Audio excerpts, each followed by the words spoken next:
ready to go. Oh yes, I really need to mess with this. I think this needs to come down quite a bit.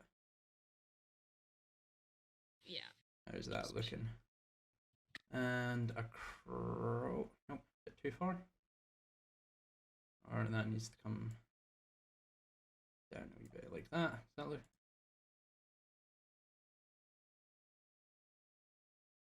Yeah, there you go. That looks somewhat better.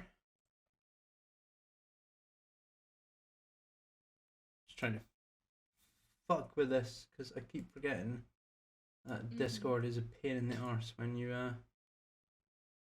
No, don't do that. I don't want a full screen Discord, please and thank you.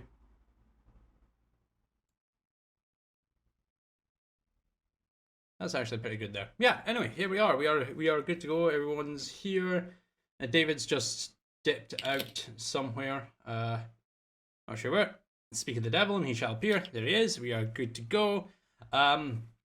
Quick thing before we begin. Not sure if we're going to be like playing same time next week. We are, this is purely because of everyone being in isolation and the country being in lockdown and not everyone having a lot to do and stuff. So this is a bonus. Who knows? Maybe next week, if everyone's fine and everyone's cool, we'll be able to go and play an extra session. So it might be 2 sessions a week for the next short period of time. Maybe.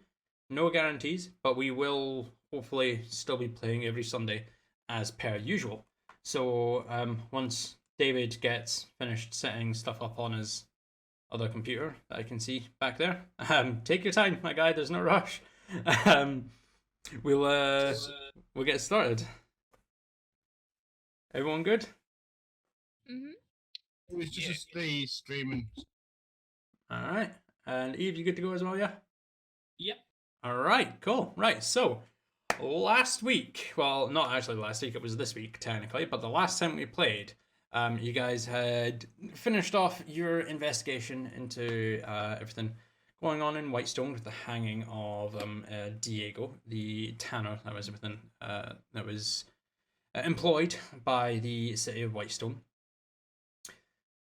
After the hanging, you did a further bit of investigation with Nestare wild shaping into a rat and biting off a chunk of Diego's earlobe as his corpse had been left hanging on the sun tree as a sort of message or warning. Later on throughout the evening, you did a bit of a investigation. You fit it further to your investigation. You took a silver coin and actually pressed it to the lobe itself, and it, in fact, it did not burn, even though your test when Diego was being paraded through the crowd in WhiteStone proper, he in fact was burned. So it seemed a bit off. So a temple staying back in case Coralina came down the stairs from the Hydra's Ale House in the tower where you guys were staying. Victoris and Nithari, you guys made your way towards the tannery where you did a little bit of digging. Not able to get in the front door, you did successfully manage to break into the building through one of the windows. Bit of investigation. The place hadn't been used that much. It was a bit dusty, a bit dank. But you finally made your way through to one final room where you come across what looked to be a store cupboard or closet that had been littered with bodies.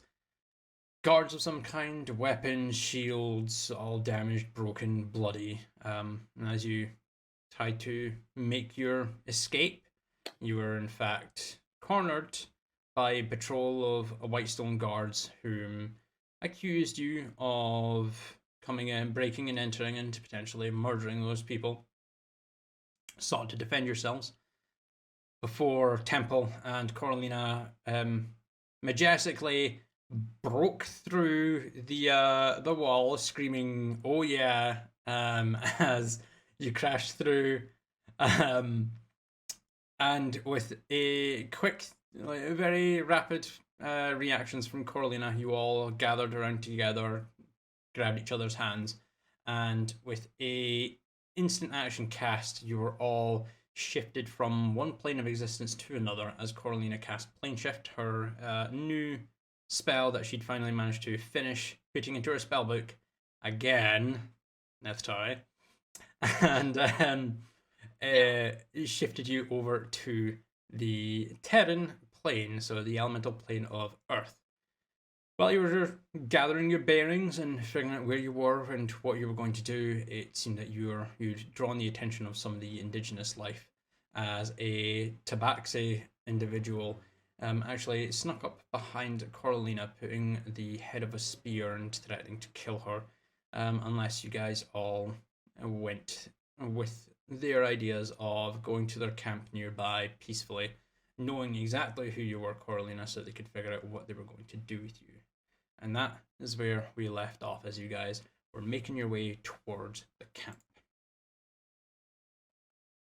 So, what do you guys want to do?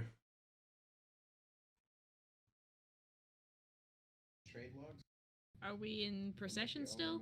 As you are in procession, you still have you no longer have the spearhead in your neck, but you do have the tabaxi individual behind you.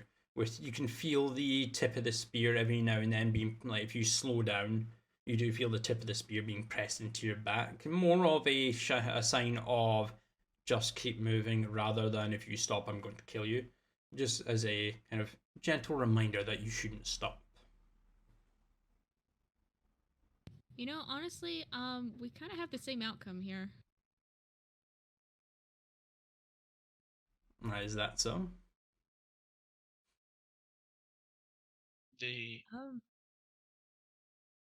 Escaping from one set of guards and finding ourselves amongst another set of guards. Again, I'm sorry I panicked. It does not matter not what happened to you, Lady Carolina, but I do want you to keep moving. The sooner we get to our camp, the sooner you will all be safe. It's not wise to stay out in the open Terran plane. You of all people should know that. Now keep moving. I love you. If I had a shield for every time someone tried to kidnap Carolina, I'd have maybe 3 or 4 shields. That is very interesting, Metal Man, but I do not care. Keep moving. I need to keep you alive after all, if we're going to make some coin out of this. Oh, what, you bounty hunters? That's what we're here for. Oh no, I'm no bounty hunter. My companions and I, we're no bounty hunters, but we are opportunistic, I'll say. This bounty just so happened to land on our laps, so I'm not going to give it up.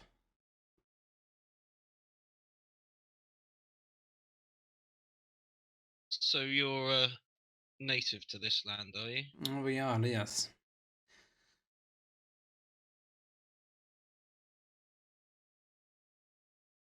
Damn, so how many of them is there? Glancing around, there's probably a good 12 of them that have surrounded you. And how big are tabaxi? Tabaxi are humanoid, so they range from 5 to 7 feet tall. Feline in nature, myriad of different colored fur coating and covering their bodies. Most of these guys have like cloth or like thick cloth or leather armor strapped to their bodies, with like kind of like shimags or like face covers across their mouths to prevent any dust or sand getting into their mouth face. There are mostly amber colored eyes are essentially the only thing that you can really see of their face as they're pushing you through the open plain area towards their camp, and in the distance you can see the incoming sandstorm that I'm pretty sure I mentioned last session. I hope I mentioned last session. Don't remember you mentioning it, but do they look like they're hard? Did I say, is that the right word? They, like, as a group of them, they do look quite hardy. Based off of the 4 of you, I mean, if you wanted to fight them, it would be extremely difficult. They heavily outnumber you. The putty tats. Sorry? Not that putty tats. They are pretty cats, exactly. Maybe Cats best. have claws. Yeah.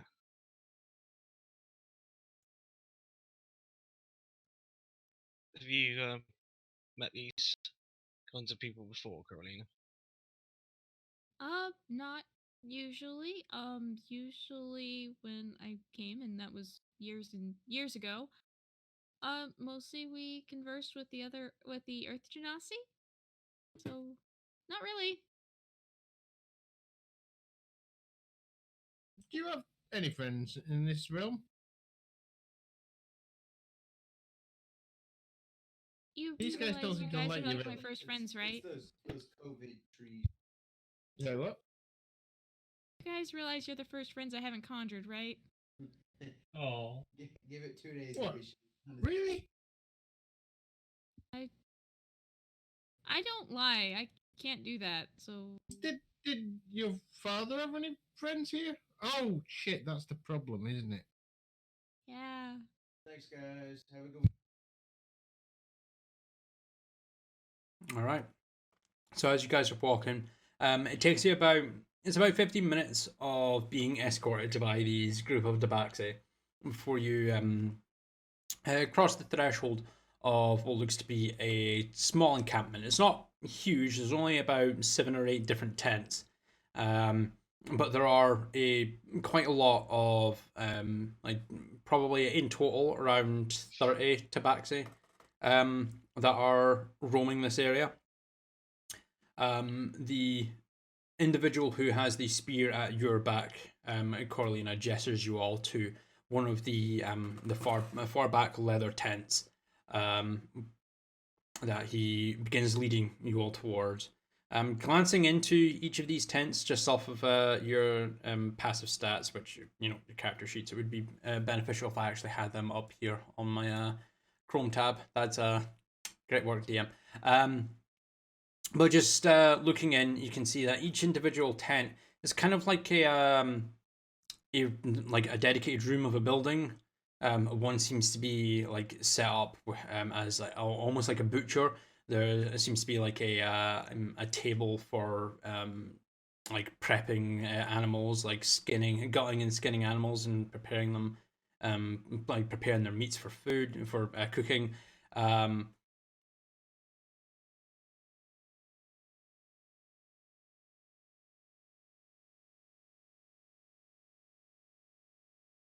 Your sound cut out, Scott. Yeah, your sound cut out, dude. Cut out. Yeah. Completely. Can you repeat that, please? Can you guys hear me now? Yes. Yeah, you know, yeah. Okay, that might have just been Chrome playing up and being an arsehole. What did you guys hear? Where did you guys hear me up to? No, we could just see you talking, but no sound was coming out of Discord. Yeah. What was the you were last thing I heard? Describing the butcher shop about the Okay. it being.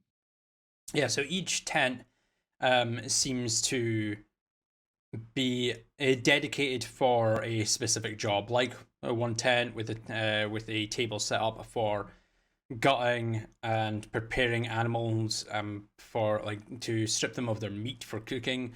Others set for housing, for recreation, and the tent that you're taken back into seems to be a tent designated as a sleeping area. There are mainly a lot of there's no beds, but a lot of bedrolls scattered around. Minus one. It looks to be it's still a bedroll nonetheless, but it looks to be a lot, quite a bit more luxurious. For like lots of furs covering a much bigger plump pillow. There, most bedrolls that you guys have come across is essentially it's kind of like basically just a sleeping bag. It's just a cover for you that's left on the ground with no form of headrest or anything like that. Is essentially the lowest form of bed. This one is kind of the same, except it does have like a pillow. The fabric's a lot thicker, seems to be a little bit more comfortable, almost like this one is dedicated for someone that's in a position of leadership. Once you guys are in the tent, the tabaxi who had the spear to your neck, Corlina, kind of turns around, looks past you all to the two other tabaxi that had been escorting you from behind him, and he just waves them away. They close over the flaps of the tents, and doesn't leave you in complete darkness. There is like the residual light that kind of bleeds through the leather, since it can't like cut out light completely. It seems to be like a quite a thin sheet of leather, so light does kind of bleed through, not glaringly, but enough light so that you can still see without the need of torches. He just kind of gestures for you all to sit down on any of the bedrolls before he takes a seat at the more luxurious looking bedroll, and sits down and just starts looking at you all precariously. I'll just be sitting happily cross-legged. Perfectly normal for me. I'm just like a statue, just waiting for him. So, my friends, what brings you to the Terran plane? You said you're, well, lost. It's quite difficult to get lost in the elemental planes.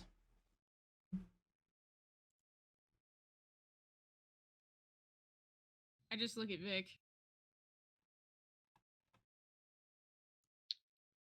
You want me to explain? We were halfway through I a don't- fight, and then we were here.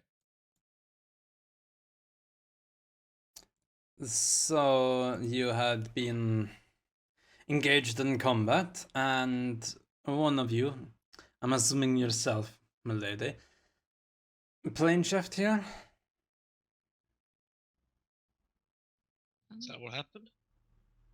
We hadn't actually engaged in combat. We were just sort of squaring off, you know? You said you were in the middle of a fight, so were you fighting or were you not? No, You're surrendering. Well, kind of. Kind of surrendering. Interesting. it's just a misunderstanding. They wanted to arrest us, and we wanted to. Well, we weren't too bothered about being arrested, really, but So you were resisting arrest. not quite.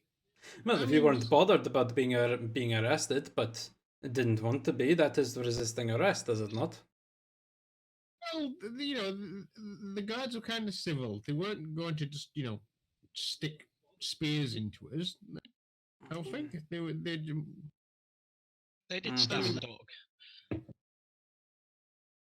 It was Well, probably going to end up in a fight, really, wasn't it? Well, if it was going to end up into a fight, then perhaps you should have stayed and fought. There is no need for you to be here, is there? If you didn't intend to be here. We're just passing through, don't we? We don't mean to trespass or anything. Oh, you're not trespassing. No one truly owns this land. The Terran plane is completely free for all inhabitants.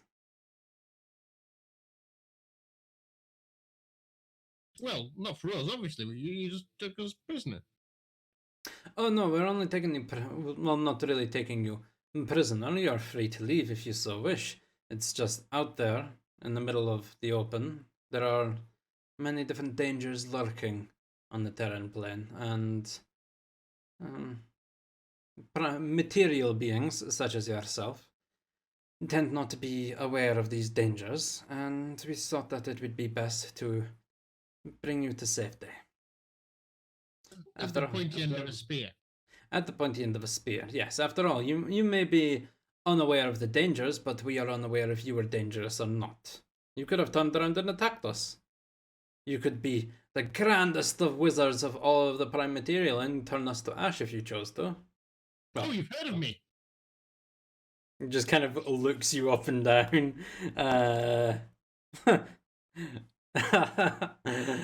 You're no wizard. I can already tell.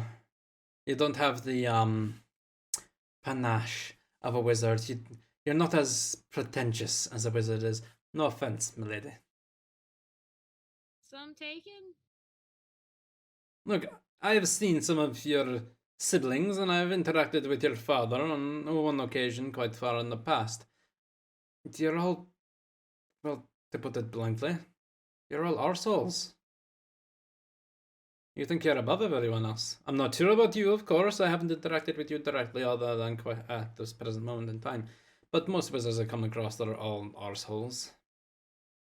I'm not going to deny that. So, you, well, you are a bit crass, but you don't seem pretentious like a wizard.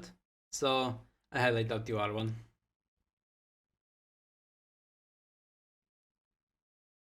Is Carolina injured from that spear that they jabbed into her? There is a light red mark and a little trickle of blood, but it wasn't like it was enough to break the skin, but not enough to do any actual damage, like hit point damage, just to broke the skin. It was more of a show of force than like a threat. Is how are the rest of our companions? Are they? Did everybody take damage in the fight? I don't know. I don't know. It's just, I mean, Temple broke through a wall. Mm-hmm. I mean, surely he took some damage from that. A bit. Glancing around, Victorious has a few scrapes here and there, and like some dried up blood from like on his left shoulder where the crossbow bolt hit you the other day, Victorious. Temple is quite badly, well, not badly, but banged up, dusty, scratched from breaking through the wall, through a wall, and Carolina not exactly like badly hurt, but that there's that red mark and small cut on her neck with a little bit of dried blood from where the spearhead was kind of dug into her neck.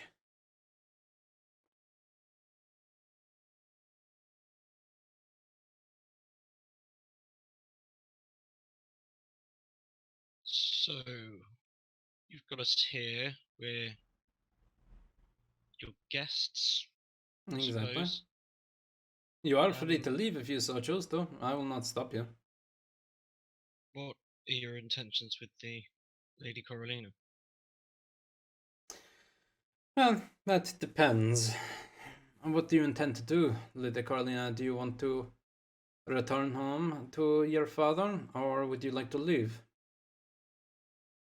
Leaving would be preferable. Leaving will be preferable. Okay.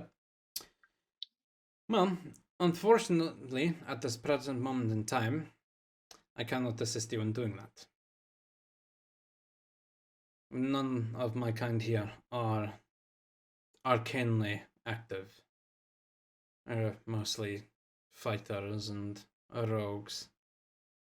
We can't really cast spells. The most likely way for you to actually leave these planes of existence would probably to go to the Auran plane. The Ogwans, they are they help out everyone as best as they can, as you know. I'm not so sure if they are willing to dabble into the prime material, so you could potentially head that way, ask them for assistance. The Ignan, well, you know what your kind has done to the Ignans. I don't think they'd be willing to help you in any way, shape, or form. No, I don't think so. What did you do to the Ignan? Sorry, what did your father do to the Oh, that is a very long story, and it's not just her father. It's just the Orin in general. That is a very, very long story. I can go into their history if you would like, Lady Carolina, but it may not show you or your people in the best of light, of course. I mean, I've got a dark side? Well, maybe not the lady here herself. She may not have partaken in what has happened to the Ignans, but her people, where her heritage, where she has come from, there is a very dark side that lies there underneath. I guess if you guys aren't gonna look at me any differently, right? Was there pillaging? Given the lengths father has gone Short to answer, try and have you yes. captured, There was a lot of evil things that the Orans have done throughout these planes of existence. Again, I will state that the lady here may not have directly contributed. This has spanned over many generations. But her heritage, her people, the Orans, have done some extremely evil things to the people of these planes of existence. What did Temple just say? Let me I say, was just saying, given the lengths Coralina's father has gone to trying to get her back, I think I've seen dead or alive posters.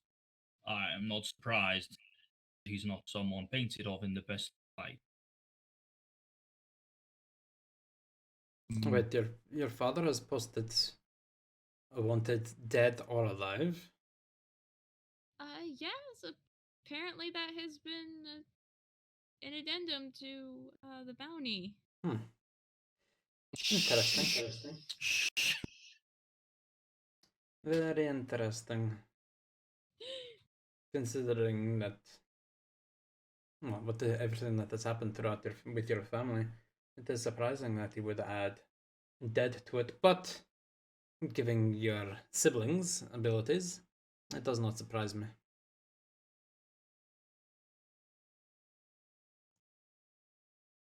how do we know about the pillaging? Well, it wasn't really pillaging more than anything. It was Ravaging? subjugation.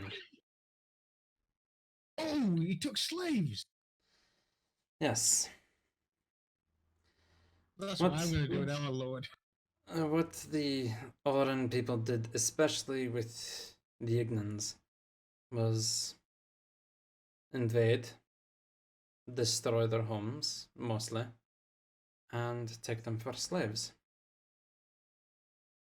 That way, the wind can do one of two things. It can either boost a fan of flame to breathe it into more light, but too much of any one thing can kill you. Enough air to a flame will snuff it. And that's what they did.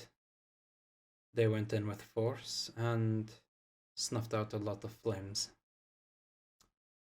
Most who surrendered were taken back to the Oran Plain as slaves, forced to live a almost completely extinguished life in complete servitude, mostly to Lord Ramiel. There are other city-states and lord and ladyships that are throughout the Oran Plain, most not as powerful as the House of Ramiel, but they all have one thing in common: ignorant slaves. Which is why I highly suggest that you do not go that way, if you do intend on going to the Oran Plain, especially by foot. If you head through the Ignan Plain and you are discovered, they will kill you.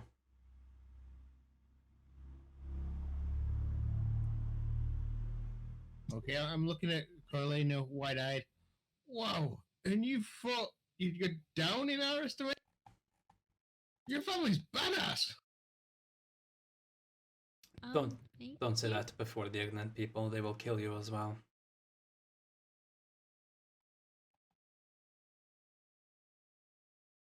You know, I wasn't sure if I wanted to visit the Oran Plain. I certainly don't. Don't get me wrong. Easy way back to the prime material? Oh, quite.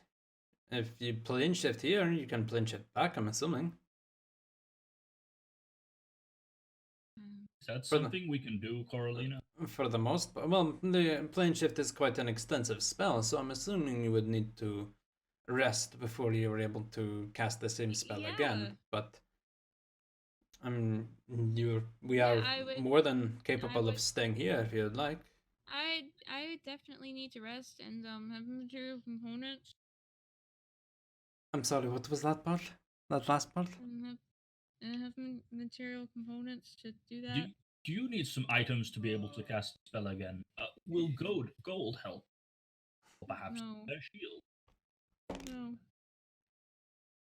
Carolina, go ahead and roll me a deception check.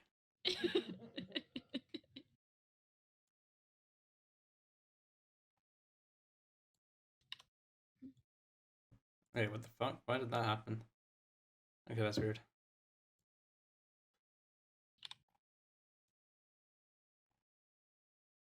Six. Kind of looks at you. Like, okay, I understand your reasoning as to why you're panicking, but fret not. I'm sure there are people throughout either the Terran or Ogren plane that will be able to assist you in some way, shape, or form. But Okay. if you do need some rest, please feel free. Pick a bedroll and stay here as you see fit. We don't mean you any harm, and we will do whatever we can to protect you from any potential threats that the Terran plane has to offer towards you. Okay. Does that This seem reasonable? this incoming storm. How long is it likely to last? The incoming storm will probably last about 6 hours. So if you want, it will hit us in the next. He gets up and walks over to the leather flaps and opens it up and glances out. Kind of shakes his head and comes and takes about a few steps over to you. It's going to hit us in probably the next hour, maybe 30 minutes, depending on how quick it moves. So you have about an hour to prepare and do whatever you need to. But once it hits, I would highly recommend that you stay indoors. It can be quite devastating on people that are caught outside in it. Inside is fine with me. We do have a spare tent that we can erect outside if you would like a bit more privacy. As you can see, this is a communal area where myself and my people will all be staying. Again, there are spare bedrolls here if you would like to stay with us. However, if you would like, we can set up a smaller, more private tent for you all to share outside elsewhere, so you have your own place. Well, it is common to treat royalty with a little bit more respect. Perhaps take them Royalty. up on that. I mean, Lady Carolina, your title is quite up there, but I wouldn't say you're royalty, I'm afraid. Who is talking about Carolina? This guy's a prince. You are a prince, are you?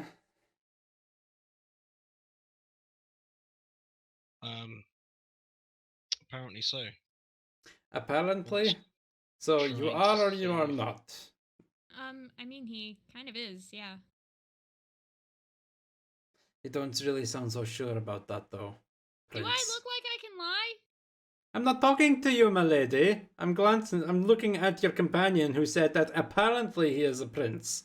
You don't sound too sure of yourself. I'm not particularly dressed like a lady, but here I am. So,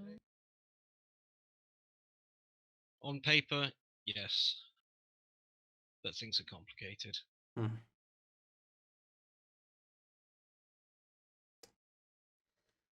I'll have you a tent set up so that you and your companions can stay with a bit of privacy. Thank you. Yeah, slowly. And kind of turns around and takes another few steps back over to the opening of the tent, opens the flaps and steps out and disappears, leaving you all in the slightly darkened communal tent that you guys have been stationed in. So what do you guys want to do now? So, do you think we should have told him about your father and what we're actually up? In time, yeah, Natari, but we don't know a lot about these people right now. Seeming hospitable enough, but I'm not too sure. Let's just tread carefully. They may be great allies. Who knows?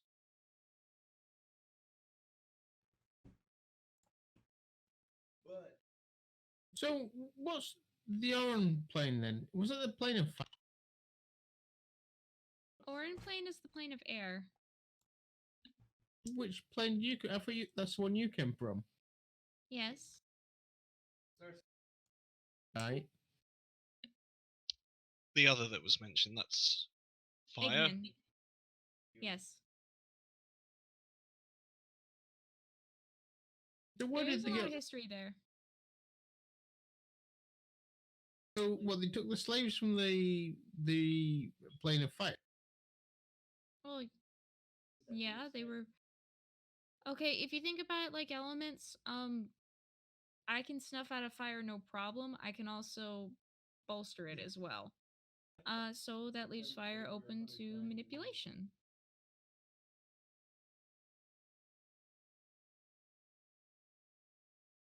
Yeah, all these planes are new to me. So,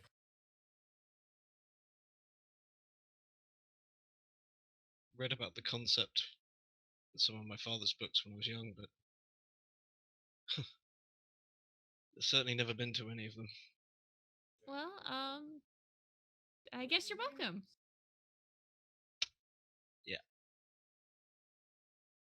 So, oh, I'm happy to be here. They have booze here, right? You could have asked him.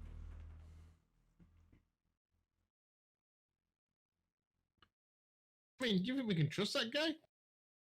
I feel a bit like a prisoner, really. I mean, do you really want booze that badly? Well, I'm to be alive honest, and I'm awake. Snap. Ale. Tankard, I'm assuming? Yeah. Yeah. Tankard of I ale didn't just... hear anyone else wanting to partake. A tankard of ale materializes next to you, Neftari. Booze. While this is Well- all going on, you hear the disturbance of leather as the tabaxi just kind of pokes his head in through the flaps and glances to you. And that there is your personal tent set up and ready. If you'd like to join us, I will escort you there, and I can guarantee you that there may be guards posted outside, mainly to protect yourselves, so that none of my people decide to try and sneak in and attack you while you're sleeping. But That's normal? for guests, amongst my people, yes, it is normal for both a guard and being attacked, especially yourself, milady. I do not want to capitalize on your bounty. After all, you have said that you do not really wish to go home. But that doesn't mean that my people, some of my people, do not want to. And they may try and take you and capitalize on the, what is it now, 2.5 million? It went up? I've been hearing lots of stories. I've been told 2,000, 250,000, 2.5 million. People exaggerate. I haven't seen any wanted posters. I think because your brother, I think it was able to determine that you were in the prime material. There was not much information that's been going around the elemental planes.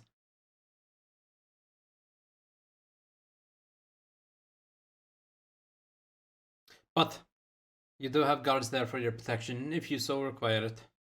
But if you would like to join me, I can take you to your tent.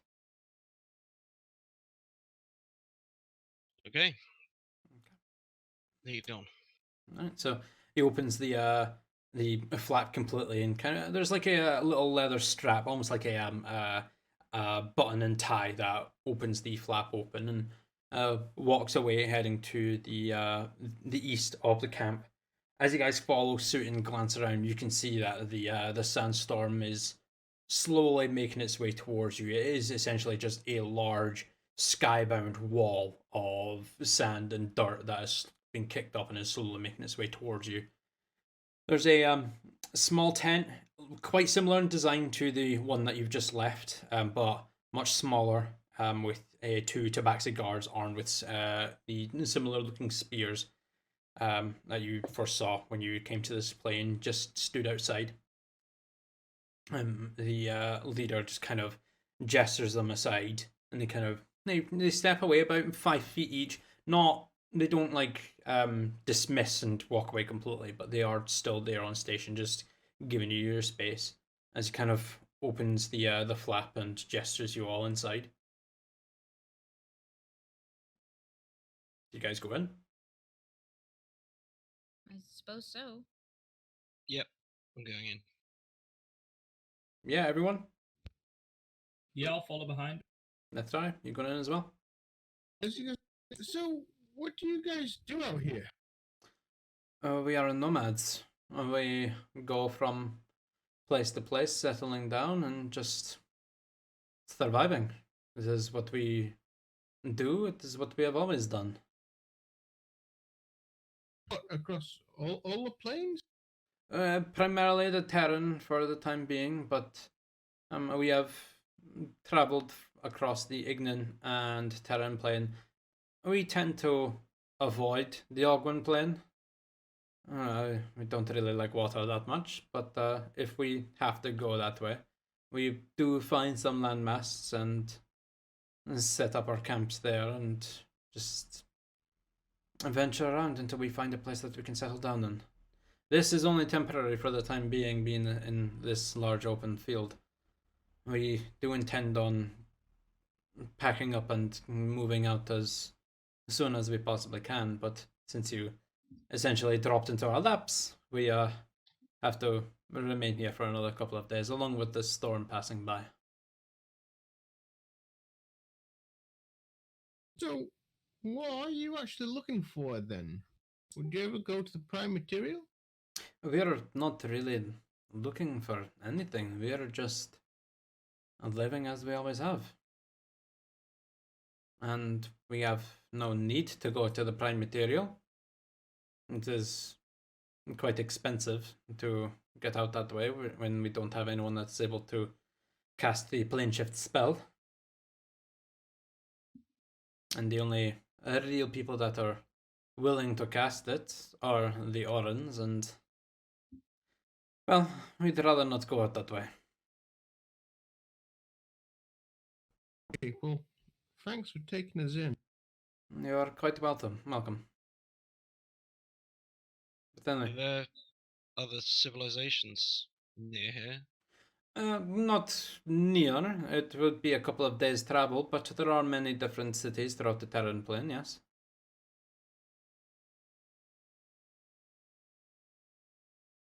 Is it reasonably safe to travel? Not at this present moment in time with the storm incoming, but once the storm passes, and if you travel mostly during the day and stick to the high ground, then yes, it is reasonably safe. At night, there are a lot of different nasties that roam these lands. Worms, wyverns, drakes, elementals. A lot of quite nasty things. Some can be friendly, but most are just wild beasts that will try and eat you. So it is best that you travel during the day and stay as high as possible. Well, if you're planning to move on in a couple of days, then we won't keep you. We'll be on our way as soon as possible. I appreciate that, but do not be pressured into leaving as soon as you can. Like I said, we will be here for the next few days until the storm clears up. It is quite common that once one passes, another brews straight up after that, so we could be here for some time. But once the storm passes, do not feel forced to leave. You are, well, I won't say safe. As I have said, some of my people may try to take advantage of the fact that there is the bounty on the lady's head. But we will do whatever we can to ensure your safety. But you are welcome to stay here. I hope we can help you. And when we do leave, I hope we can call each other friends. An alliance may brew. We shall see. Kind of glances up over the tent, and you can now see that the flaps of the tent are starting to shift as the wind speed starts to pick up through the tethered anchor points, the thin pieces of thread and wire that are anchoring the tents to the ground. You hear the whistle as the picked up wind speed starts to flow through it and starts to whistle quite aggressively. The storm will be upon us soon. If you need anything before it hits, please do not hesitate to seek me out. My name is Sky. And if there is anything you need, I will do my best to accommodate. Otherwise, please stay inside until the storm passes. Again, it should not last any more than 6 hours. Try and get some rest, but we will try and make your stay here as comfortable as possible. Thank you for your kindness. It gives you a nod, and with that kind of ushers you all like completely into the tent before closing it behind you. And you see just through the small gaps that the kind of button and thread latch there, he does kind of seal it shut. You see the still silhouettes of light through the fabric of the two tabaxi guards that have been stationed there as Sky, the apparent leader, makes his way back into the tent and into his main tent. And in about 15 minutes, the two figures on guard, they step away as the wind and like soft pieces of dirt, small pieces of dirt and pebbles start to pick up and batter off the leather walls of this tent. It seems pretty secure from what you can see, the way it's been anchored and the way the tent has been fashioned. So it doesn't seem like it'll be like you'll lose your cover and potentially be lost to the sandstorm. But it may prove difficult to sleep with the amount of sound and like the stones that are rattling off the fabric and the whistling of the wind that is flowing through the area.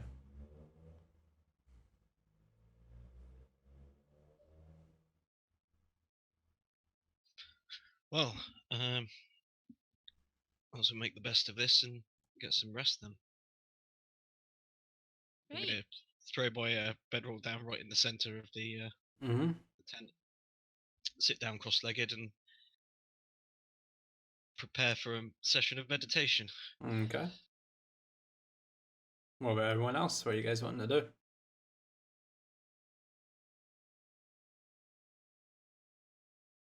I'm gonna drink my well, beer.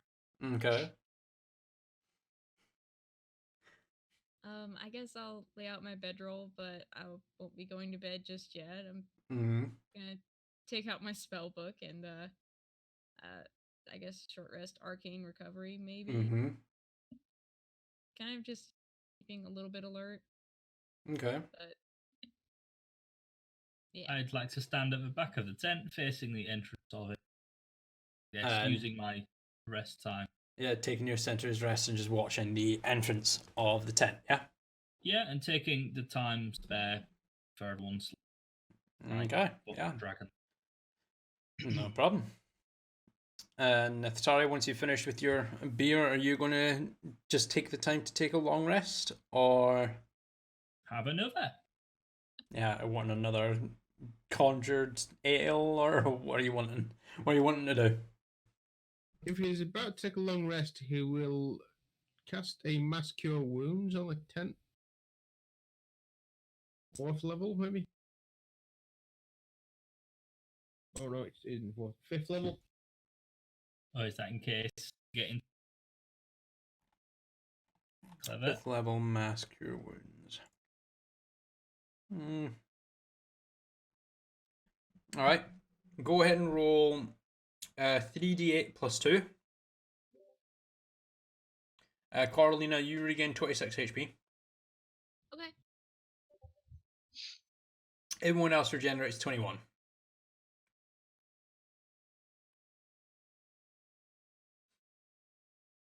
Sorry, I've got a Domino's pizza on the side that I'm munching at the same time, so... Fine. How big around is this tent? Like, diameter? It's diameter, it's about 40 feet in diameter. The other one that you were in was probably about double the size, like enough to carry like a house about 30. Enough for a cat pile. Yeah, enough for a cat pile. 30, 30 or 40 people. I can't speak today. But this one has not more than enough room for you all to get settled in and lay down and like get some rest. Okay. So did you say we can't go home until you get some more spell components?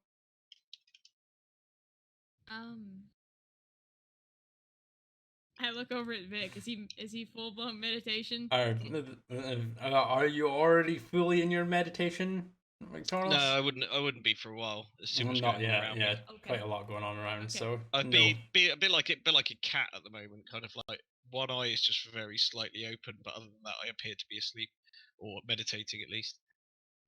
Okay. I look back at Neftaria.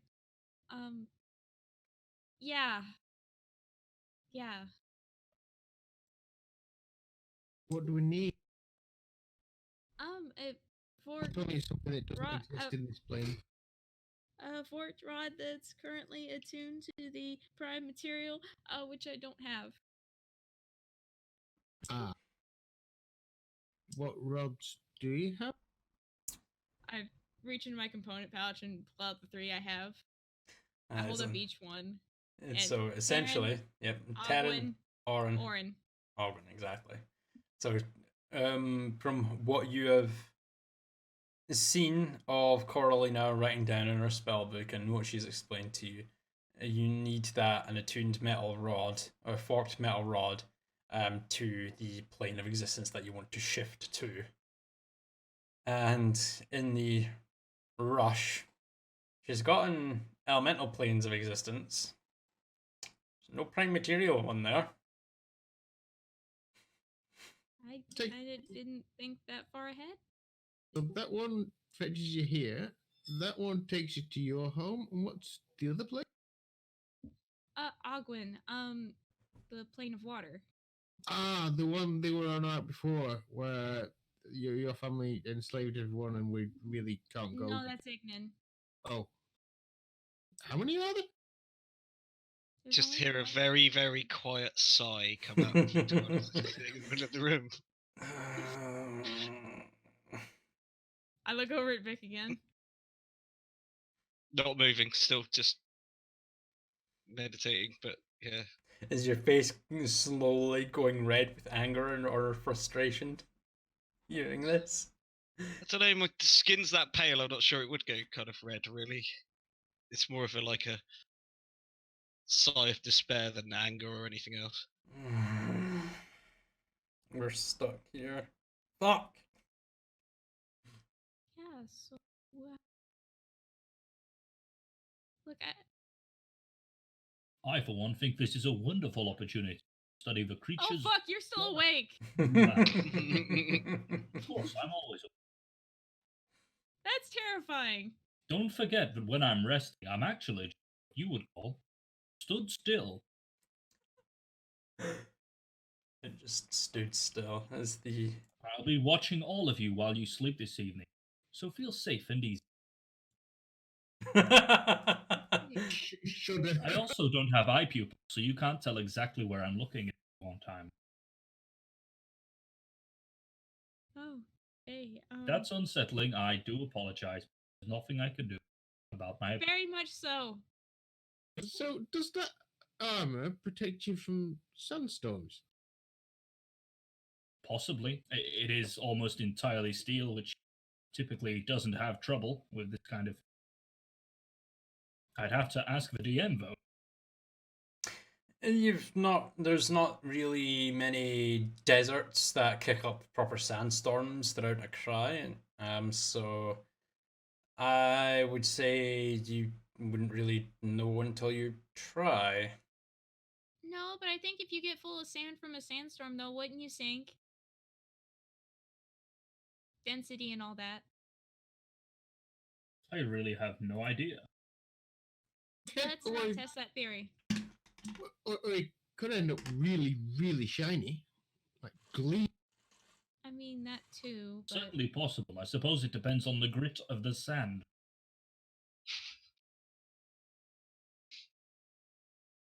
But yeah, I kind of don't have us a way to get back just yet. It's all right. We'll walk. How far could it? A very, very, very long walk.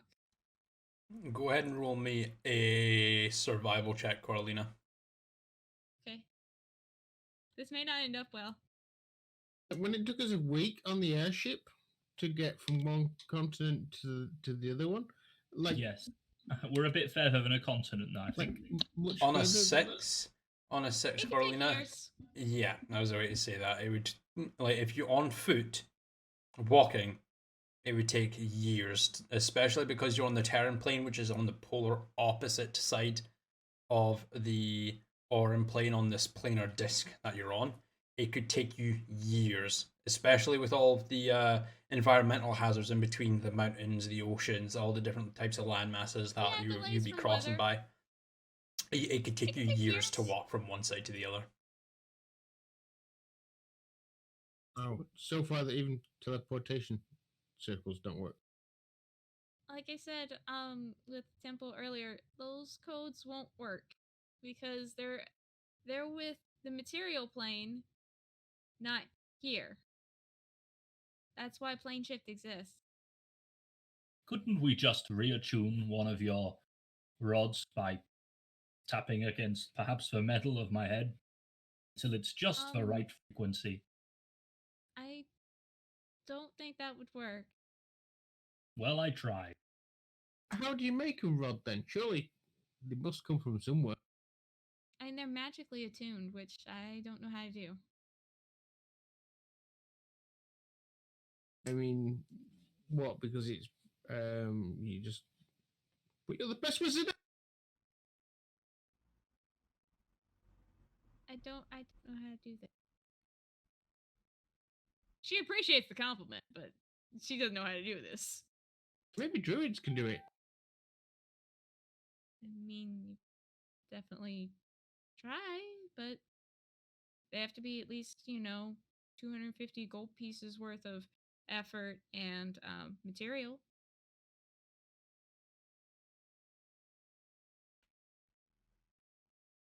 Would Neftari have any idea about whether druids can do this sort of stuff? Go ahead and roll me a nature check. Not that high of a druid. I mean, you're 13th level, so go ahead and roll a nature check and we'll find out.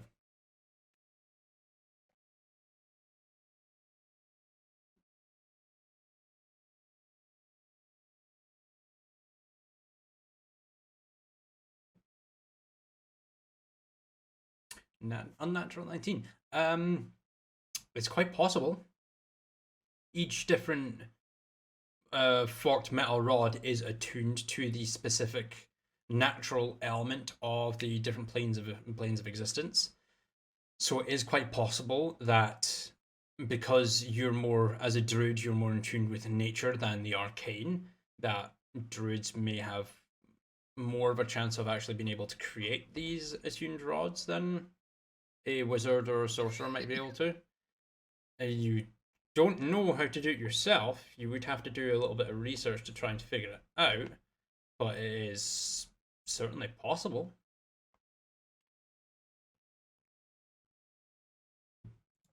Okay, well, it's stuck here for a while. We may as well make the most of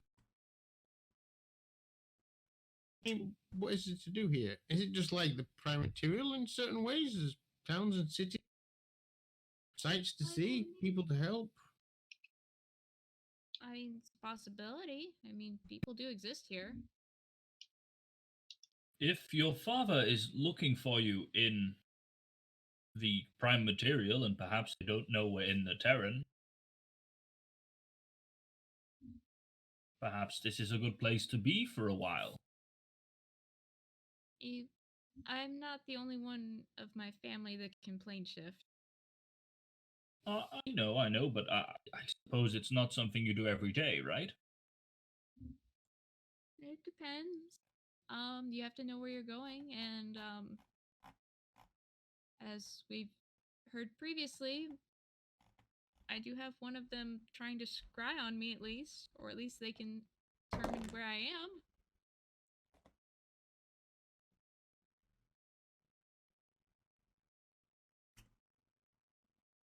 So, scrying, that's a spell where they can just determine where you are by speaking your name? Depending on how familiar they are with the target, and considering that's my brother, yeah. Ah. And then there's no way you can block that sort of spell? I mean, I don't necessarily know. That's not my school of magic. I've just learned enough about my school just to be dangerous. Ah.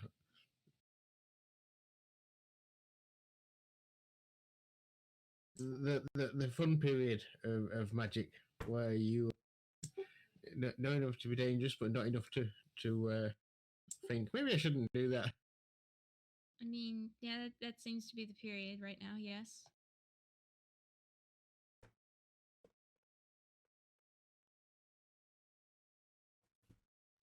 Okay, well it could have been worse. We could have gone to I mean, like, I look over at Vic again. He's still stoned still.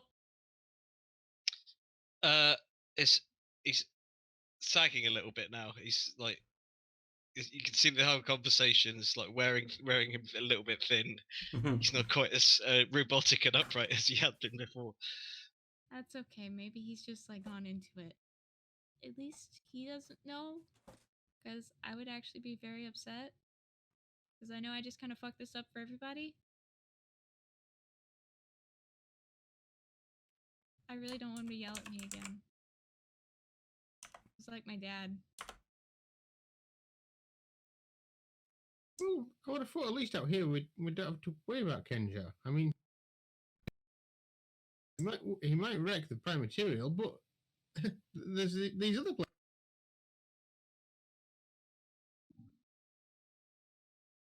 I mean, you can't wreck every single plane of existence. Oh no.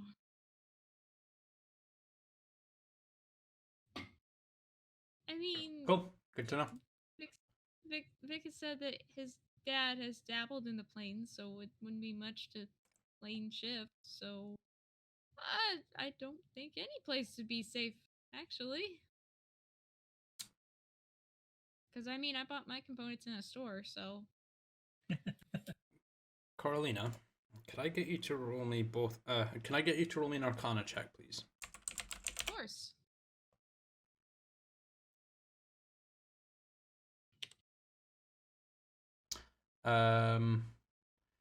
Natural 19 at 29. Cool. Can I now get you to roll me a perception check? Tarlis, the manual has been added to your inventory if you want to refresh your character sheet. Ah, awesome. Cheers.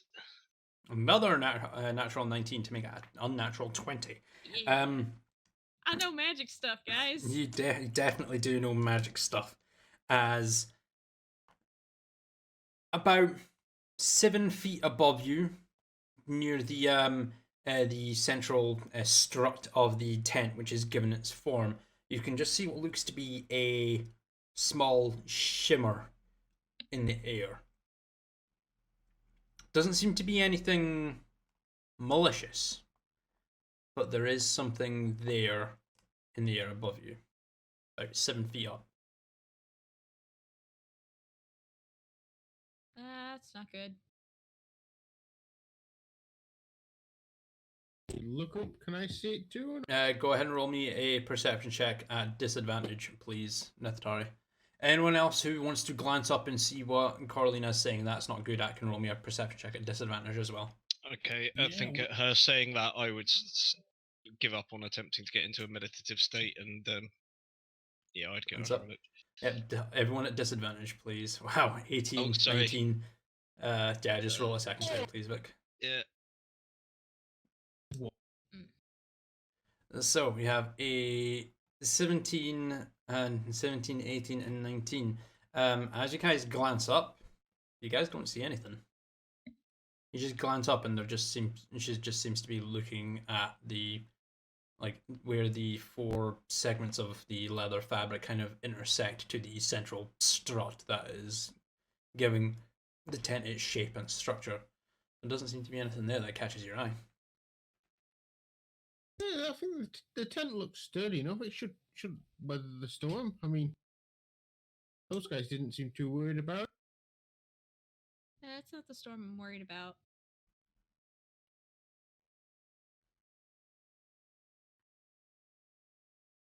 On your Arcana check, Carlina, which was what, a 29, yeah. You're well aware of the sensor that is now above you. Do I know how long that bastard's gonna last? Let me check. As you can mark off yet another square on your Dragons and Dungeons bingo card as I reference the book. About 10 minutes. You don't know how long it's been there for, I will add, but it is there. So anywhere between now and the next 10 minutes.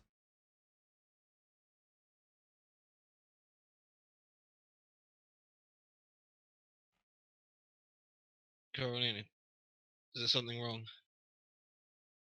Remember when I said earlier about scrying? Seeing through to other places. Yes. Yeah. I just point above me. But they're watching us right now? Nefertari's going to lean in and try to kiss Coralie. Do you allow this to happen, Coralina? Look, if this is a spur of the moment thing, she's not focusing. All right, cool. So yeah, without as you're kind of like glancing up to the sensor that you can see just kind of shimmering there. It's sudden, but you feel Neftari kind of lean over to you and just where, by the way, Neftari, cheek, lips, what? Cheek. Yeah. Cheek, yeah. You just feel Neftari kind of lean over and plant a kiss on your cheek, glancing up at the sensor. Nothing happens. Oh, you. Well, lightning didn't come out to strike you, so I guess that's a good sign. What is it? What's like? There's nothing there, is there? No, there is. Victorious, go ahead and roll me another perception check. Just a flat perception check this time, not at disadvantage. Neftari and Temple, if you guys are wanting to still look out for this thing, you can roll me another perception check. That's a natural 20, Vic. So yeah, as you kind of like follow Coralina's... that's a natural 20 from Temple. Okay, Neftari, are you wanting to check as well? Because if this is the third natural 20 in a row, campaign's over and you guys win. Good thing it wasn't a natural 20. Even on a 22, Neftari, you glancing up, you still can't make out what Coralina's pointing at. But Temple and Victorious, on your natural 20s, as you kind of glance up following Coralina's gaze, it's difficult to make out with the movement of the leather throughout the sandstorm that is now in full effect. But you can see a kind of shimmering disc that is floating about 7 feet above Coralina's head, which looks to be some kind of arcane sensor of sorts. You don't know what it is, you don't know what it does, but from what Coralina has explained, this might be the thing that is revealing Coralina. Hey, Victoralis, what's the hardest you've ever fired a bow? I've split a small tree. You think maybe you could destroy whatever that thing is? Can't be friendly. Do we know who's behind that, Carolina? If I would bet habitually, and I don't, probably Nassim. Can it be destroyed? Can it be destroyed, DM? You don't know. Victoralis, don't- would you like me I to don't lift know. you and maybe you could get hold of it? Can't even see anything. Please don't wreck the tent, though. Yeah, I think we should be It- careful with what we do with that thing. I am very sturdy, so I wouldn't have a problem lifting. I'd like to try and grab it.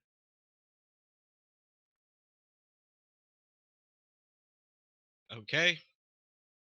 Right, so you're going to Temple. You're going to lift Victorious up to get to this thing that you guys have spotted above you. Yeah.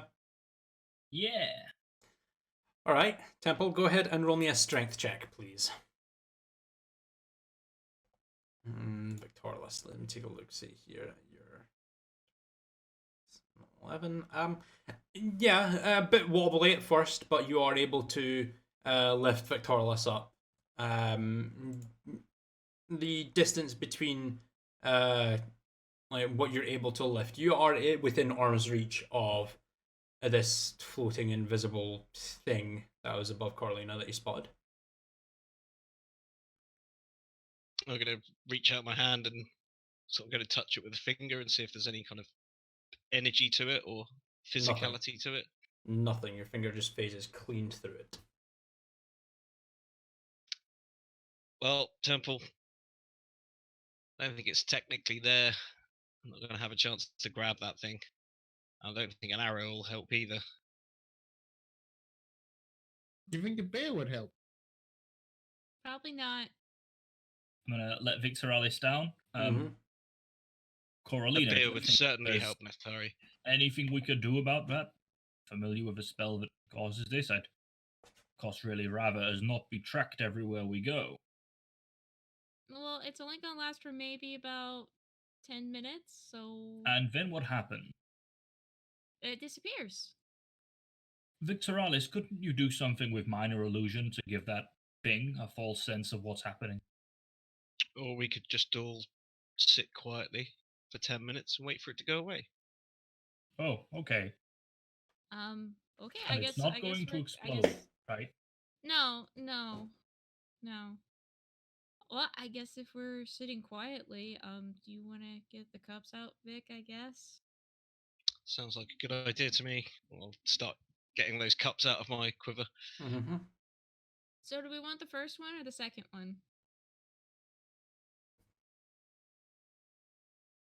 First, what are the what? How gone do you want to be?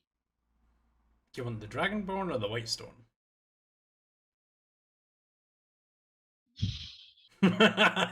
Decisions. Flip a coin.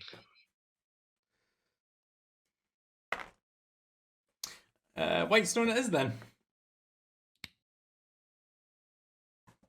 What would happen if I cast something like a fog cloud up there, wherever it is? You can see something. Would that sort of disguise?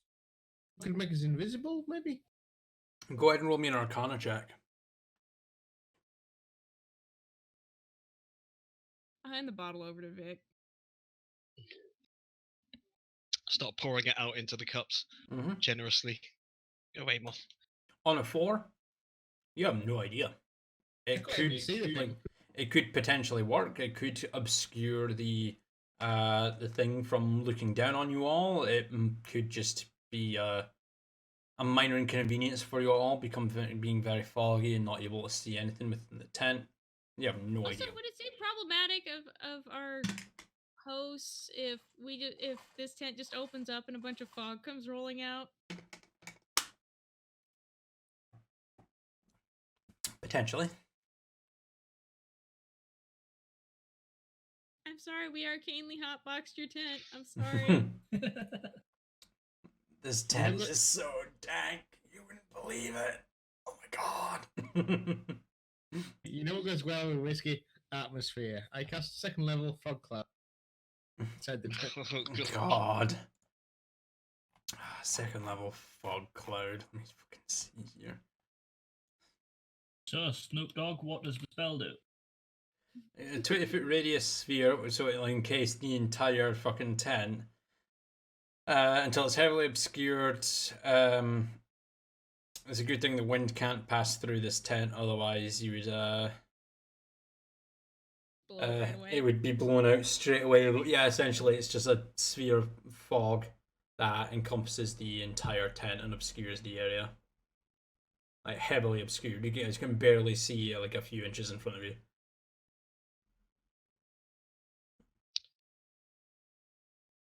Well, how long does this thing last, Neftari? About an hour. Great.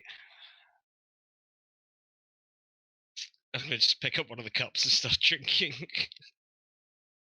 Alright, what about everyone else? I'll drink. None for me, thanks. Okay.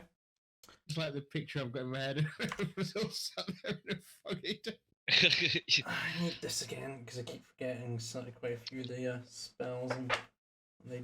Is that So- where if we had a? Is that where if we had a series, there would be a camera in the center. It just pans to each of us, and then it rotates around as we keep talking. Probably. Okay. Well, Vic's just gonna be silent because he wants to wait for that thing to go away, but now he realizes. So, how are we gonna tell when that thing's gone? I should know. I mean, I was able to tell it was there, so. Great. And I'm actually pretty decent at Drink, keeping drink. time, actually. And I'd just shut up and carry on drinking. I'm not gonna say anything while that thing's active, so. I feel like we've already said too much.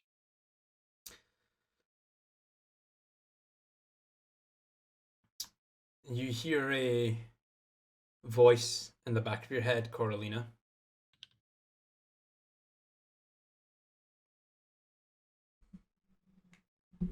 As sending is cast from an unknown recipient to you all, so that I'm not metagaming here.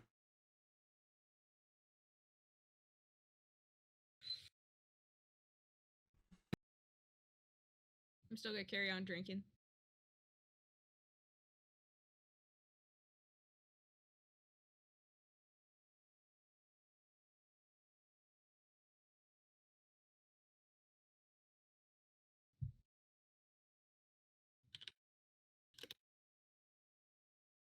All right. Meanwhile, Victorless, Nethstar, and Templar, are you guys just remaining quiet in the meantime while the sensor is there? Yes. Absolutely. It's Neftari, though. It's Neftari. I think he would be humming to himself or something. Okay. Yep. About 5 minutes go by while Carolina is being extremely quiet before you guys, Temple Victorless, and Carolina, since you guys were actually able to spot the sensor, you guys see it kind of shimmer and then just fade out of existence.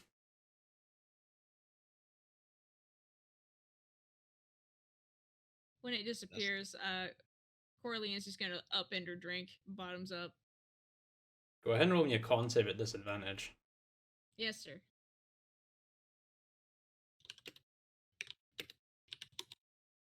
Nope. Oh yeah, no. The moment it's back, the moment the tankard hits the floor, straight back, thump, you're gone. Okay. You're out completely. Booze Wizard couldn't stay holding her her liquor. The for too booze long. wizard couldn't hold their drink this time around. No. Well, I'm certainly glad we waited for that thing to disappear, for that to happen. It's gone. Are you sure it's gone? I'm pretty sure it's gone. Anyway, they're not going to get any more information out of Coralina. Look at her. The wizard! Just, Okay. just drunk. She's just passed out. He's gonna prod her a bit. Poke. Poke. Poke. Poke. Poke. Nothing. She's gone. Like, she is completely unconscious. She's gonna mutter something in Orin as like she's like trying to like Message way. me. Yeah.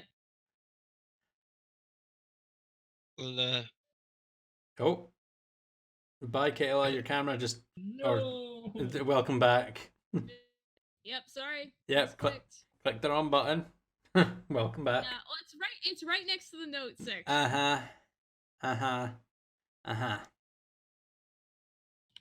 maybe you better take care of that, Natari. I'm gonna tuck her up with the nicest blanket I can find in the fog. Which for Neftari would probably be something like leopard print. And Vic, just pinged you in your notes what you hear Coralina utter in Orin.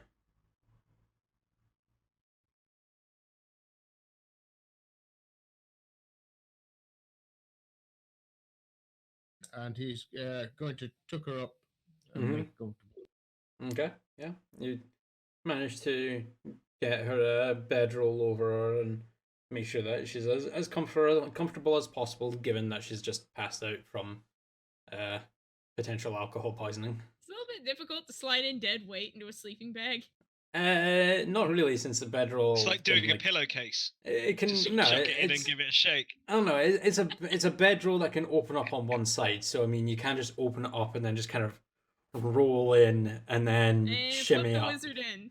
Just flip, just table flip and get her in there exactly. It's not that difficult. I'm gonna lean to it and go and find a spot. Oh, I'll go back to the spot I was at and resume my attempt at meditation. Yep. Oh no, Coralina's passed out. Does that mean the whiskey's disappeared? Yes, actually. It doesn't say anything about me being conscious. Let's double check that then, shall we? Coralina. Let's take a look here. Minor conjuration.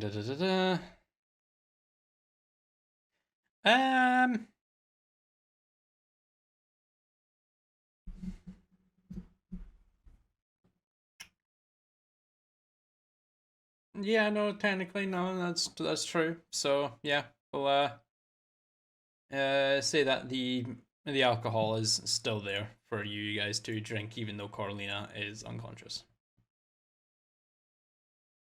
Neftari will probably drink a similar amount then, and down a. Okay, con save at disadvantage then, please. Let's see if you're able to handle your drink. I mean, I lucked out with 2 19s in a row, so I was due for a good slip up. 15, yeah, no.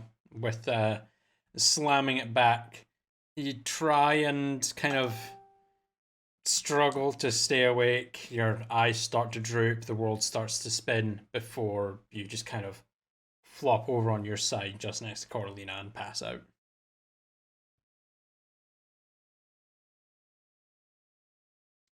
And Temple, are you going to be taking your sentry's rest? Yeah, sure. All right, Again, facing cool. the entrance. So if these guards would come in or drop dead, I might see that. All right, cool.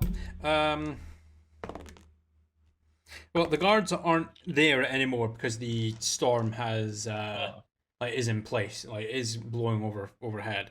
But you can assume just passively that if anyone were to leave the tent to come out to try and attack you, it would be more dangerous to their own health than yours, since they are going to be walking out in an active sandstorm, which is quite dangerous. But yeah, no, nothing seems to happen throughout the night. The sandstorm passes by. It takes a little bit longer than what Sky originally estimated. It takes about 8 hours for it to fully pass. But after the 8 hours in total that you all need, unless Victorious and Temple, because you guys can get up earlier, unless you guys have anything that you want to do, beforehand, we will skip through to everyone waking up from their long rest. I'll just when I finish my meditation, I'm going to spend the remaining time waiting for people to wake up, reading my Okay. manual. Mm-hmm. I would be continue guarding as well. I would. Okay.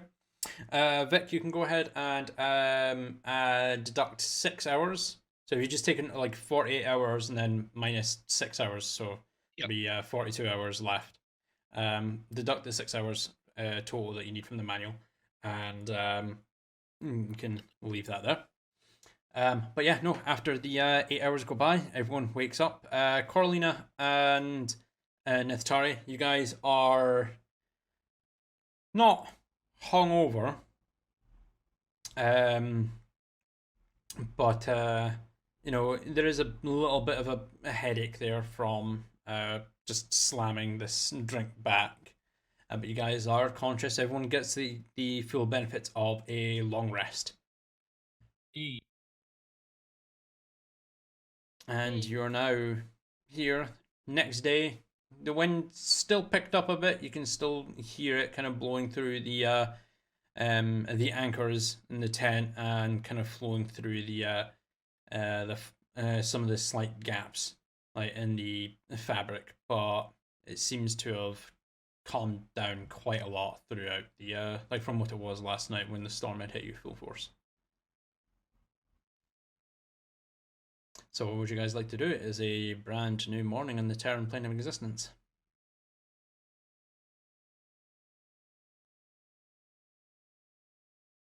Are the guards back now? Glancing out to the where the opening is and through the leather, you can see 2 silhouettes of what looks to be guards posted outside the entrance.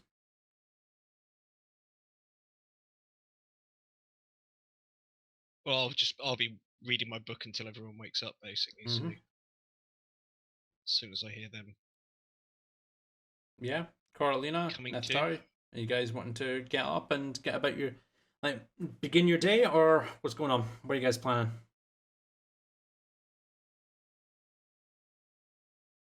Well, Well, go ahead. brand new day. Well, I guess I'll get up, but it's like kind of like it's not great. I really need to stop. I don't need to sleep on the ground anymore.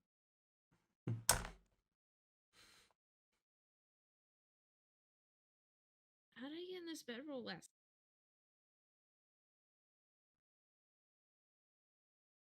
How's your head? As Vic's voice echoes and rings through your skull like he's just rung a bell next to your ear. It's been better. I'm gonna. Is Neftari awake or is he still asleep? And Nithtari, are you awake? I guess. Yep, Nithtari's awake as well. How are you feeling, Neftari? Ready to Sure. face the Terran plane? As fresh as a thing.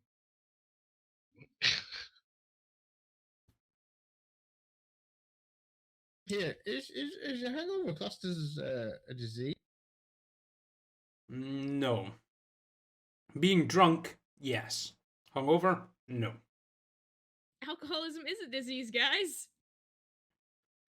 No, genuinely, my ruling is if you are drunk from alcoholism, it is something that can be cured by like 5 points of a lay on hands or a lesser restoration or something like that.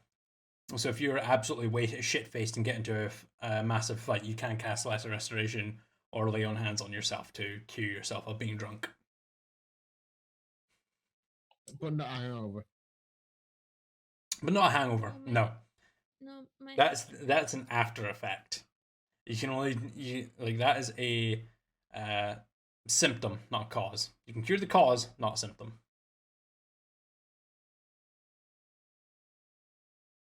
You know, the cure for a hangover is to drink more alcohol. No, sorry, you do have a point. Tried and trusted method. Okay, but something easier. Yeah, well, we need to make some decisions about what we're gonna do from Right. here. Bottle of ale, Mm-hmm. party size. Party-sized bottle of ale materializes in your hand. I'm gonna offer up a cup. So expecting to. Are you pouring, Oh. Corlina? Sorry, I thought we were all drinking for breakfast. Yeah, but my head hurts. You seem just fine. I'll pour All for the him more anyway. reason.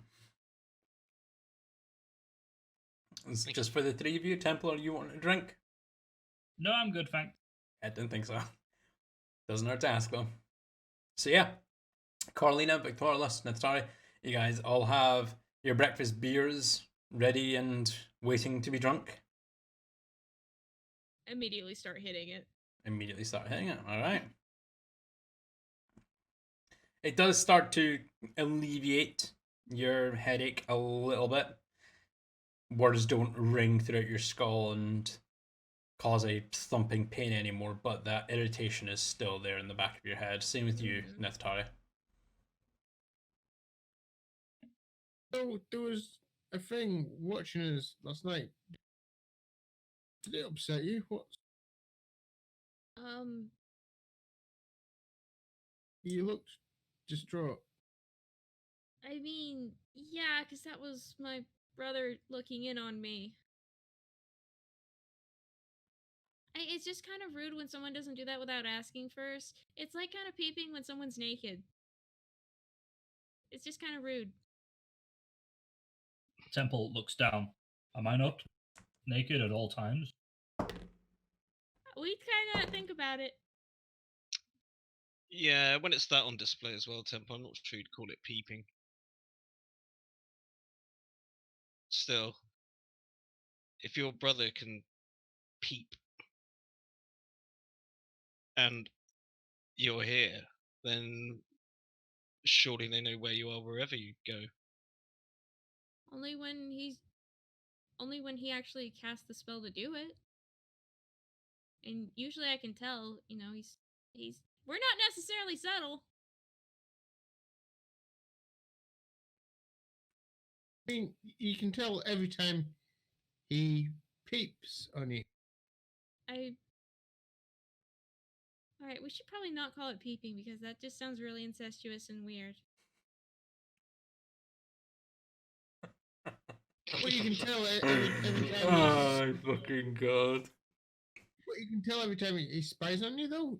I mean, kind of. I mean, it does have, it does have to travel a plane to get here. It does need a lot of energy to do it.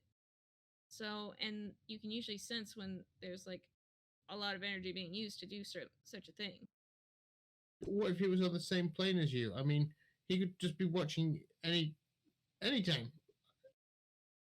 If he was on the same plane and you wouldn't know. That's yeah, it really was more freaky. subtle when it was beckoning. Yeah. This is a side note. Is Neftari gonna pick up scrying? I don't know. Neftari, are you? Out of game? I'm pretty sure that's something that druids can do. Okay, I'm gonna have to have a look at my spell. I think I can. I just thought to mention After that it's the like game. peeping, where it's like maybe. Corlina's in her bedroom alone. Let's take a look. Because let's be honest here, Neftari, that is definitely something you would do. Yeah. Yeah, Joe. Yeah, probably use it you're to not even spy going on to deny two dogs it. humping in an alleyway. And maybe he has just been a staffy after all. He would turn into a spider and to crawl inside your puff. Yeah, why were there weren't cobwebs here when I first checked in. Okay, get that dirty image out of my head, please. Yep. Calm. Right, let's continue. As you guys are having this discussion about the scrying, I would like all of you to go ahead and roll me perception checks.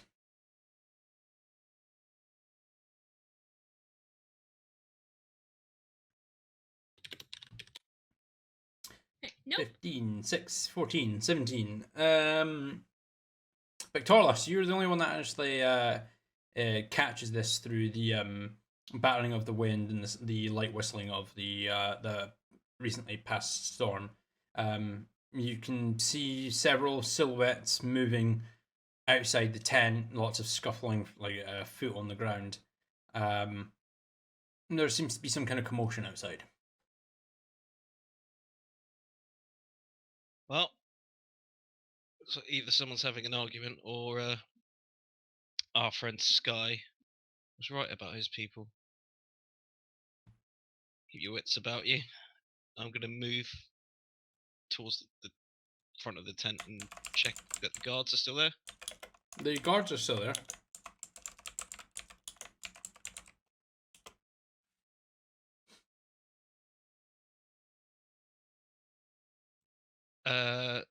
So was it an actual like kerfuffle? Or was it just footsteps? Going No, around? it's just footsteps. You can see several silhouettes moving from left to right outside of your tent, but the two guards are still stationed there. I'm going to poke my head out from the tent. Yeah, kind of shift the flap and look around. The two guards are still stationed there, but they're not paying attention to you whatsoever. They are like kind of leaning out and looking out towards the west, the same direction that you guys had appeared from. And looking out, you can see what looks to be Sky and several other of the armed tabaxi moving out into that general direction with their weapons raised. Something seems to have caught their attention out that way. Where's everyone off to? I do not know. There seems to be someone, maybe a friend of yours, coming this way. I would stay inside just in case for your own safety. Just so you know, there's someone, maybe friends of yours, circling around the other side of the tent. Are there patrols going on currently? And kind of glances to the other guard, and you actually understand them in Terran. Just go check it out. The other tabaxi kind of nods and breaks from his position and starts kind of circling around the tent. About 30 seconds later, he reappears on the other side and looks to you. Nothing. You seem to be mistaken. It's just our men getting ready in case it's an attack, but our leader Sky seems to have everything under control. Okay. I feel much safer now, thank you. Of course. Two guards out there, and they still couldn't find anything. However, it looks like the rest of the cat people are off to war. That's very racist. I mean, I could try to see what they're, I guess, going for. Well, I asked the guards, and they didn't seem to know. They seem to think that we might have visitors that we might know. That sounds terrible. I'll go ahead and blow a spell for Sir Barkley. Mm-hmm. With a plume of brown feathers, Sir Barkley appears on your right shoulder. Just kind of he's always on left. On left, sorry. Yes, on left shoulder. Kind of hops slightly over further to the left and kind of looks over to you. Yes, my lady, what can I do for you? I need you to go out scouting again. Of course. What are you looking for in particular? Vic, do you want to give him directions on where to go? Heading back towards the west, Sir Barkley, direction we headed in from. You will have to point that out to me, my prince. I was not summoned when you were here. Of course, of course. Well, the Kind of- entire camp. Sorry, Anya. Where mean- there's a big group of cat people. A lot of people, furry in nature, carrying weapons, heading towards the west, and I'll move towards the door again. And He kind of like shifts further closer to your like the back of your shoulder, Coralina, using his talons to dig into you. Like you are expecting me to go out there when there are cat people. They're friendly. And need I remind you what happened the last time cats were around me? They are predators and they like to hunt my kind. I don't think they can jump high enough to get you. Just stay in the air. They are cat people. They're not cats, they are cat people. They probably jump as high as I can. Okay. I guess Nethari will wild shape and go look. Nope, never mind. He immediately takes off from your shoulder, flies over to you and kind of lands on your shoulder, Vic. And as you kind of, are you leaning out of the tent to show Barclay the general direction? yeah, just like move the flap to one side, kind of get a view out there. Yeah, and kind of Point out where the rest of the camp were heading.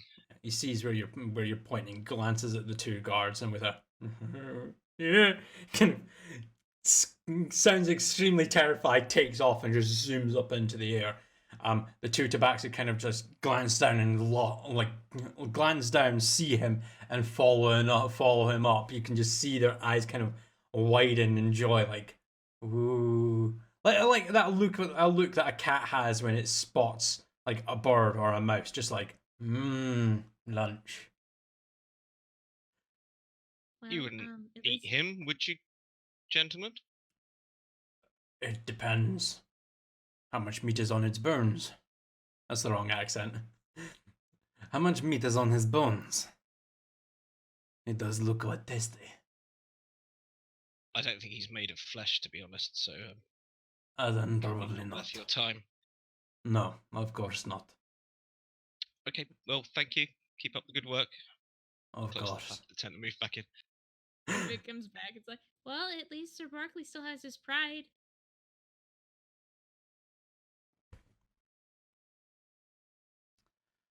Yeah. Yeah. Mm.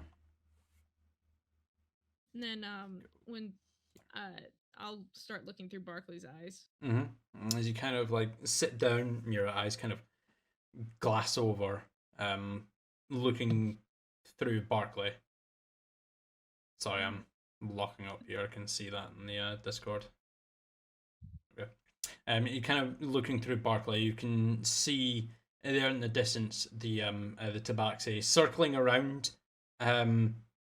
two individuals that you can see. Same kind of formation that they did with yourselves, with Sky seemingly at the back, gathering onto one of the leader or the individual in charge.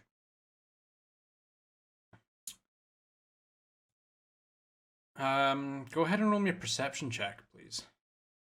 All right. Am I rolling with Barkley's advantage? Yes, go ahead and roll advantage. All right. You just want me to roll the flat d20 and you add Barkley's modifier? Yeah, which I believe is a +3.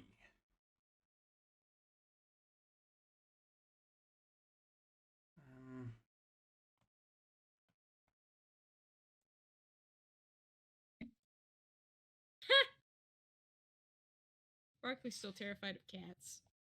Very terrified. He's more like he keeps glancing around all of the tabaxi more than the two individuals that are. Barkley, please focus. I am trying, my lady. Let me see if I can get closer. Kind of swoops down and gets like not within reach of anyone that would jump up to strike him, but close enough that you can take a quick look. One of these individuals you recognize almost instantly. It is Bizet. All right, just sitting there, my eyes glassed over. Fuck.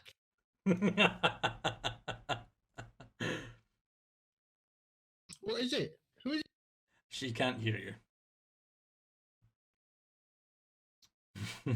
Well, as you That kind of, doesn't sound good, Natari. Barclay kind of circles the area. Go ahead and roll me another perception check at advantage with a +3. And see if you can Alright. recognize who the other person is.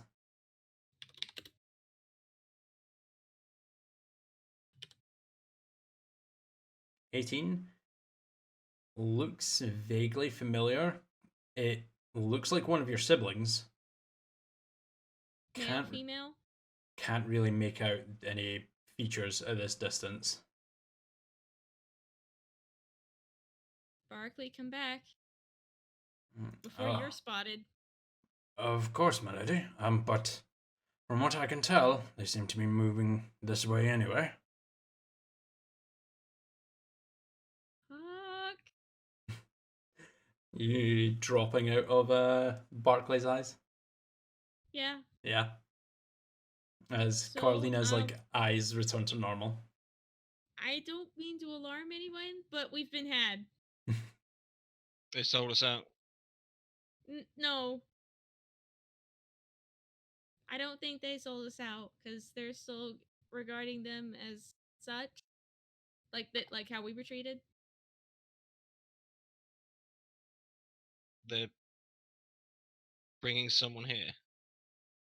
Two somebody's. Perhaps People we should you know. head out there and assist in case there's a fight. Bizet's there.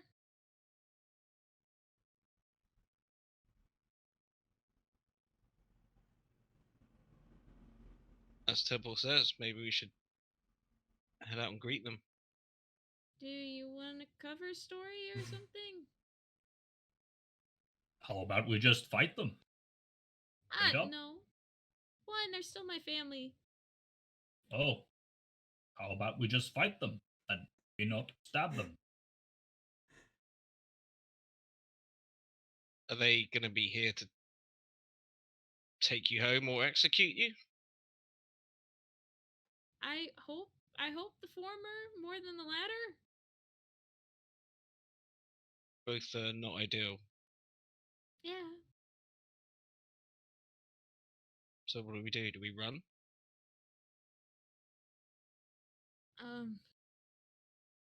No.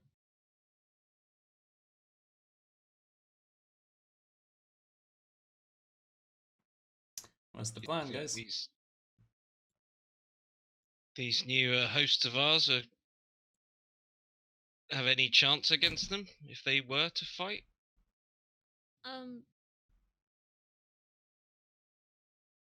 Probably not.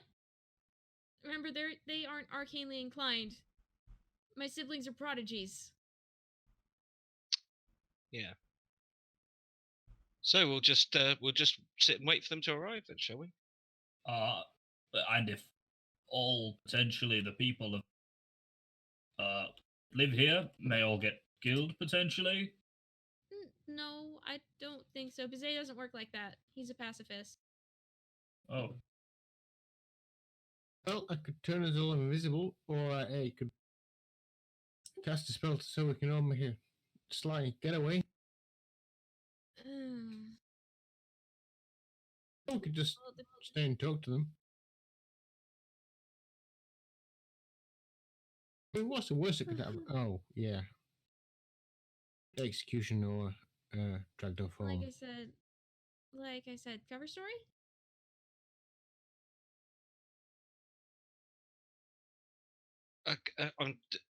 A cover story for what? For your I mean, to your siblings, to your family.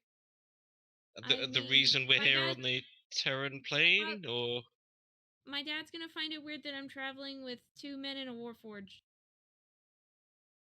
Okay. Oh, so it's okay. Just tell them that you're married to Rick. He's a prince. Now, bugger off. Send him packing back to your dad. It's a cover story. I mean, they're not going to be happy if you tell them you're married to me, are they? But he's a Sure you friend. don't. It's not actually the worst idea you've come up with, Neftari. Full guy is me.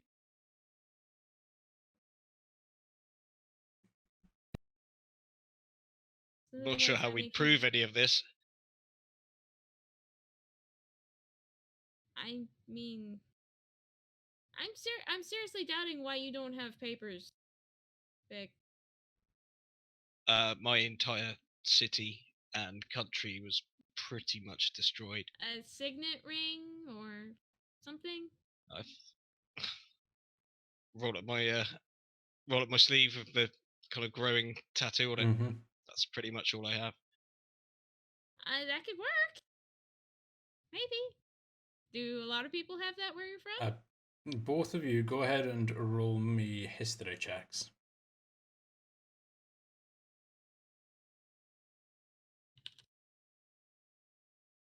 Just one sec. Mm-hmm. All right then. Can I have a couple of seconds for a break as well? Yeah, go for it. If you guys need to go and go to the bathroom or get yourself a drink, go for it. We'll wait for Adam to get back to Okay. roll the his history check, and we will continue. So let's just take 5 minutes from here. Everyone come back for 1:30. Yeah, how about that? Okie doke. Okay. All right, cool. Take a quick break. Let's go.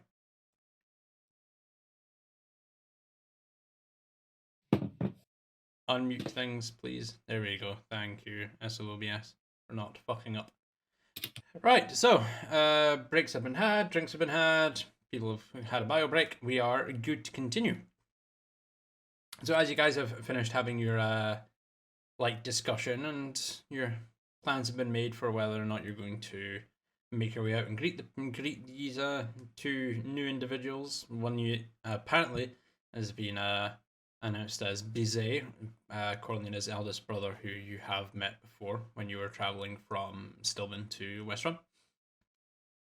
You can hear a lot of commotion outside.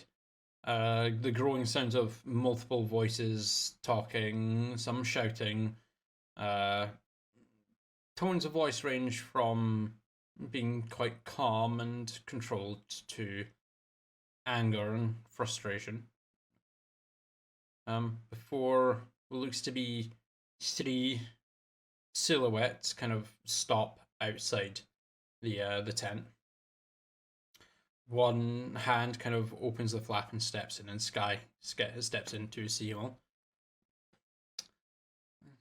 Well, my lady, we do have a couple of guests that are here. It seems that they are aware of your presence on the Terran plane. And they are here to escort you home.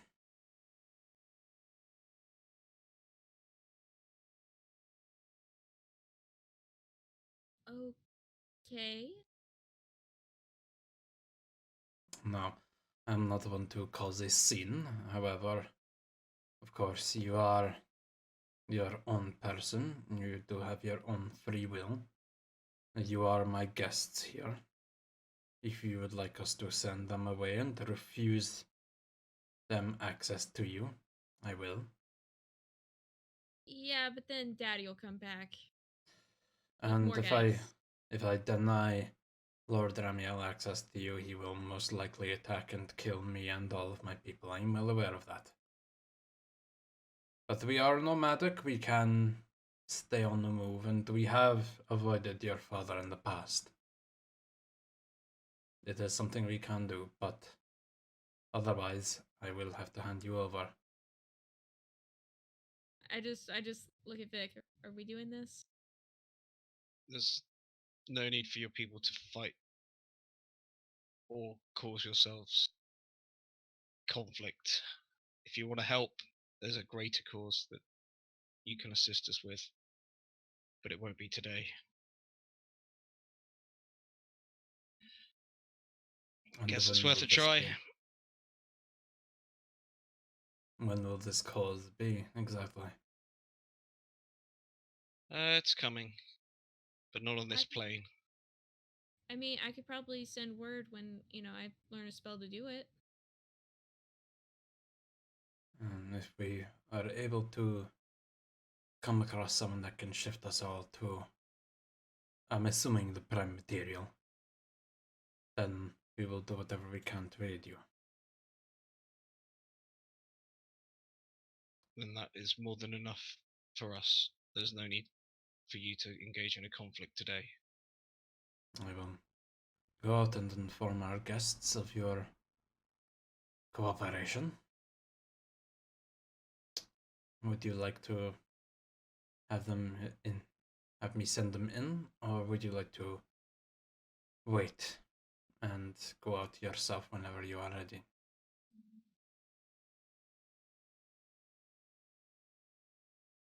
Princess, future queen of Denfasari. What do you think? I guess we'll go out. Give me a minute. Before you do, Princess, you might want to put a ring on it, Prince. As Sky just kind of turns around and gives you a knowing nod and walks out through the tent flaps. Neftari has a couple of rings on. He takes one off. They're quite blingy, I think. They were something like sapphires or. Mm. Oh, that's the bit I need to add to that. Sorry. Any of these fit? Depending on which finger you put it on. My hands are a little bit smaller.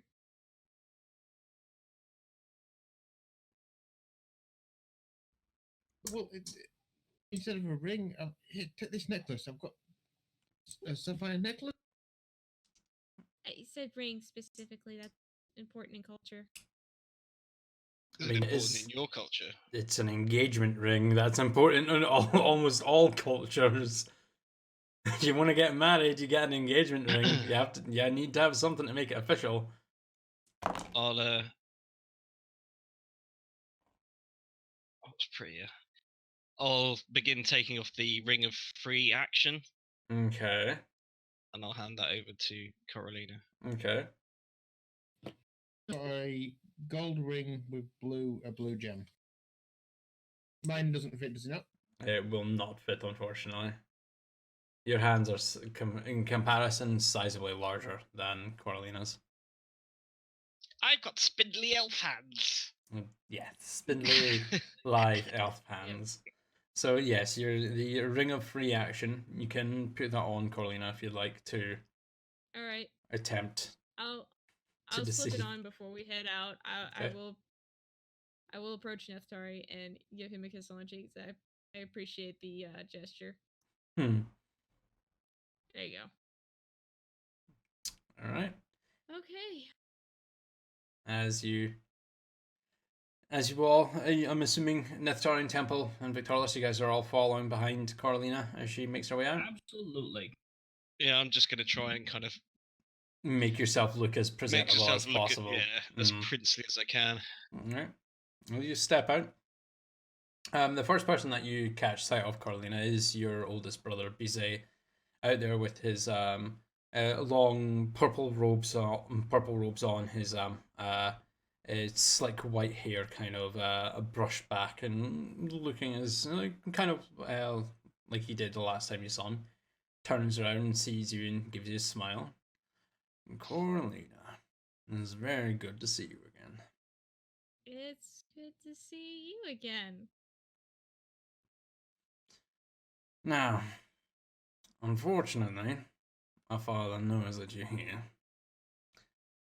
I'm sure you're aware that Nassim was able to describe your exact location on this plane of existence.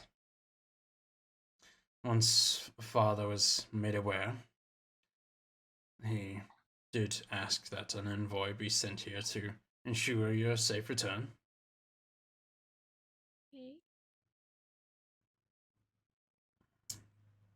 Okay. kind of like you guys can hear like a bit of commotion behind Bizet. Kind of just sighs and rolls his eyes. I do not know why Father sent us out here with him, but Wait, who? Anil, leave the natives alone, please. As a slightly shorter, much younger looking Air Genasi, it's almost a slightly darker shade of blue skin toned Coralina walks around. Long flowing cobalt blue robes with the similar kind of silver white hair that Bizet is sporting. However, this individual's hair is much longer, like flowing down to his back, long. Kind of looks over at Bizet and then locks eyes with Coralina. Oh, it's you. I could say the same. Don't know why Father wants to bring you back, but I guess we're here nonetheless. Bizet, can we make this quick? Anil, you'll stay there and be quiet. She is our sister. Treat her with respect regardless of whether you like her or not. Anil just kind of basically gives you the stink eye and turns around and begins walking away. I'm glad he hasn't changed. Oh, please don't be.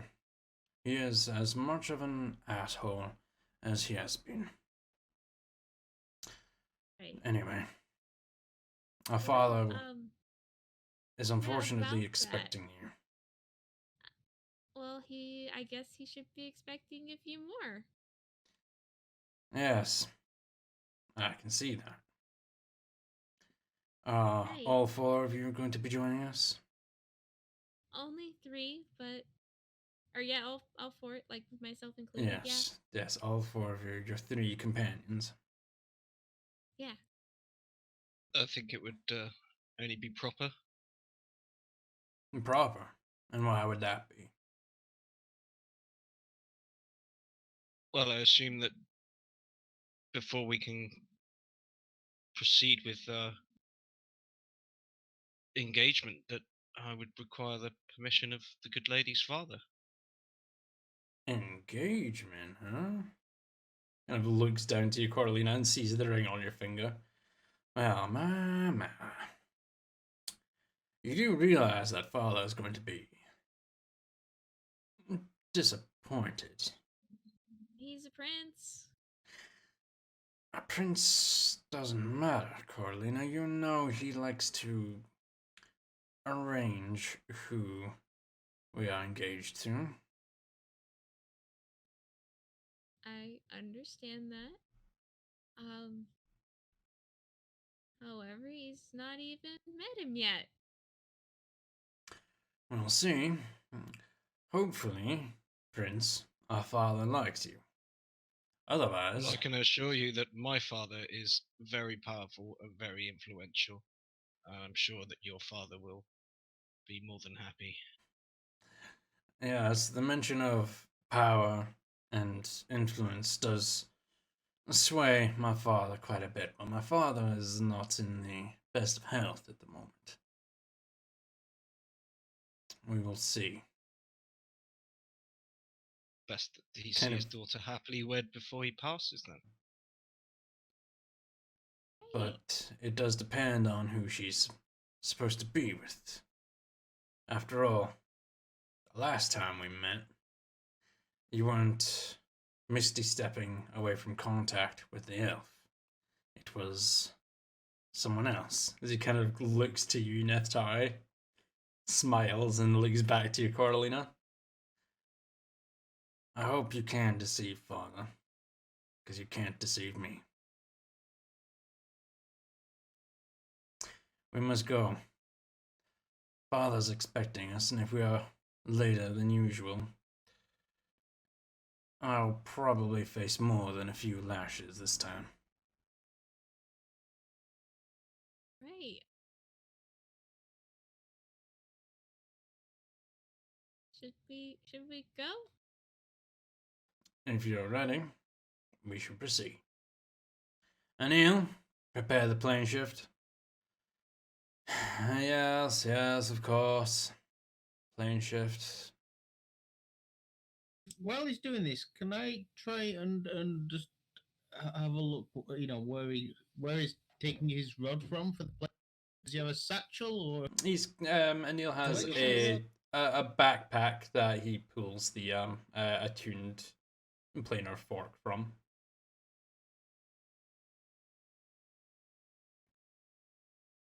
Right, if everyone can come over here and link hands.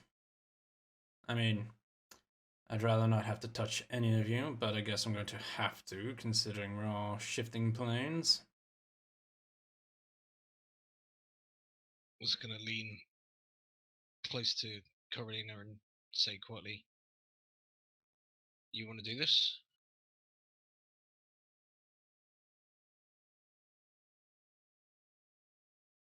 Didn't hear that, Coralina. I said, I guess we don't have a choice. Temple, you with us? Absolutely. Come Sorry? now, anytime now. We don't have all day to wait. I'd rather not piss my father off any more than what we already have, knowing that you're here on the Terran plane. I mean, you came with his permission, right? We came here with his permission, but we need to get you home quickly. After all, you are his favorite. Oh, how terrible it was that his daughter, Coralina, has run away. Any fucking time now. Hey, what's the rush, guys? Why don't we all get to know each other a bit before? I'd rather not. It's fine. Just let it go. All right. Join hands. Left hand with Vic. Right hand with Nestari. Alright. Are you guys all taking the hands of Anil and Bizet? Yeah. And each other? Yeah. Yep. Yeah. You all connect hands. You watch as Anil begrudgingly kind of looks up and his eyes glass over to a solid white color, like the color of a like the soft white color of a cloud, sorry. And within a few moments, everything around you just blinks into that same solid white color. You feel immense pressure around your bodies which lasts for about 5 seconds. Almost like you're being squeezed through a tube. Before that pressure alleviates, a sudden brittle cold kind of flows over you as the wind picks up slightly from what it had before, but it's a freezing cold wind. And as you glance around, it looks more like this as I shift you guys over.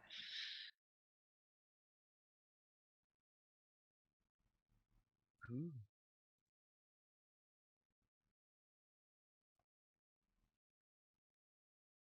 As you're now in the elemental plane of air, the Auran plane of existence. The moment you guys have finished the plane shift, Anil just kind of immediately lets go of your hands and kind of starts to walk away. Well, if someone's going to have to let Father know that you're here now. Expect an audience with him shortly. Kind of storms away. Bizet kind of looks to you. Well, I do apologize for my younger brother's attitude. You couldn't have asked Father for anyone else. I did, in fact, ask Father for someone else. However, I would have settled for Makani. Makani is a little preoccupied being very late in term of her pregnancy. Again, yes. Has she figured out what causes it? What causes it is her partner not pulling out in time, Cora. Nassim, as you know, Father likes to keep him close by. Nalani is deep in studies to further her knowledge of her illusions. Dalphon, well, Dalphon is Dalphon. He can't really go out and traverse the Terran plane. I would have been able to keep him safe, and I'm sure he would have loved to have come along to see you again, but we can't risk that. Nefel, well, she's too busy dealing with corpses, and Azeru, well, he's a little bit occupied. We can't really keep him still.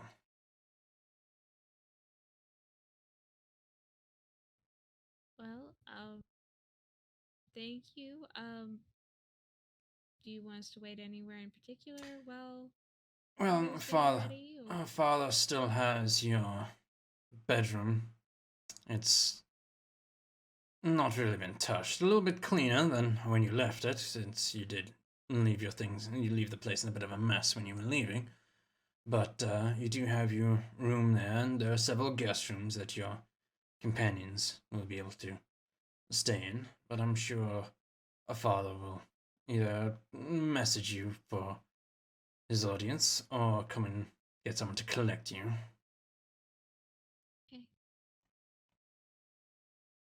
Yeah, I know this is not what you were wanting, Coraline. I know you didn't want to come back here. I don't know what possessed you to go to the Terran plane, but the moment we knew you were here, he was insistent on getting you back.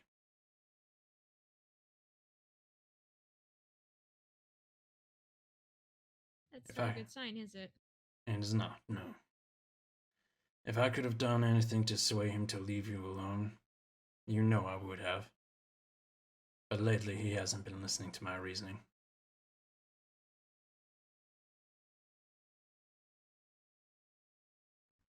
Try and make yourself comfortable. I'm sure perhaps your engagement, and he does do air quotes here to engage with engagement to the prince here, might convince him to let you return to your future kingdom in the prime material. Right. But I wouldn't keep your hopes up. Okay. Oh, and I would recommend that you leave a note for Dalphon. Let him know that you're back, even if it may be for a short period of time. And I could ask Barkley to do it. you know it wouldn't be the same. Right. He still spends his time in the library. Just, reacquaint yourself with your siblings. Even though some of us may not show it, we have missed you, sister. And gives you all a nod and turns on the spot and slowly begins to walk away.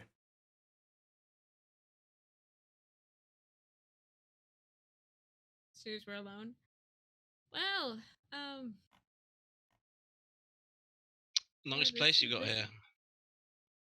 Yeah, This it's is so huge. beautiful. It must have been hard to leave.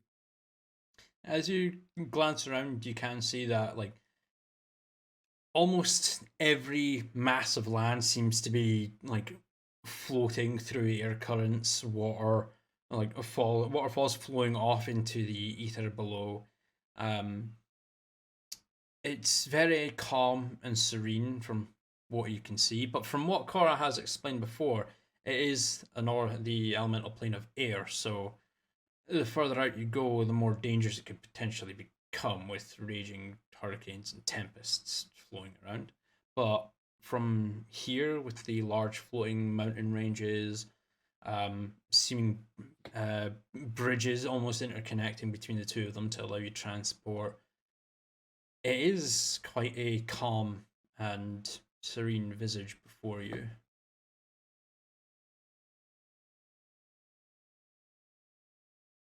So this is home. Yep. Well, your brother doesn't seem too bad, at least. Most of them aren't. Yeah, well, yeah, you have a lot of siblings. Your mother I've got must have 8 been, of them.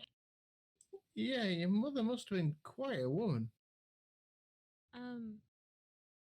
I don't know. I never met her.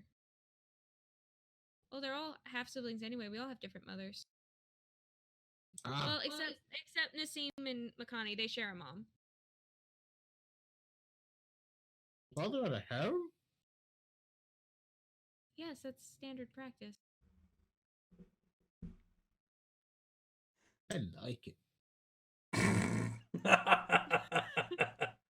Jesus Christ. I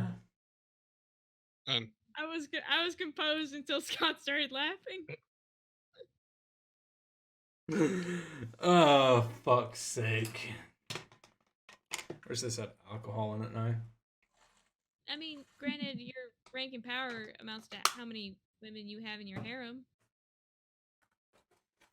But I thought you were going to inherit this place and you were going to be the leader. Does that mean you'd have a harem? No, only the men have harems. Oh, that seems a bit sexist. I mean, you're not wrong, but that's kind of tradition, and you don't fuck with tradition. They ain't met me yet. I'm starting to think this was a terrible idea. Oh, I mean, yeah, it's a terrible idea. I mean, you get your chance for parlay. Yeah. Just so we get our story straight, I'm your manservant, yeah, and what Temple's your Member of the bodyguard? clergy. Member of Yeah, the church? the protector of the church, something along those lines. I mean, it's not a lie. Did you not want to be the master tanner, Neftari?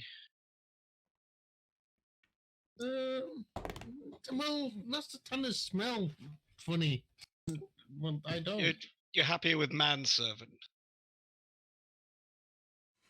Well, not really. Oh, well, think of something noble. An Lord aide, a something- chancellor or something.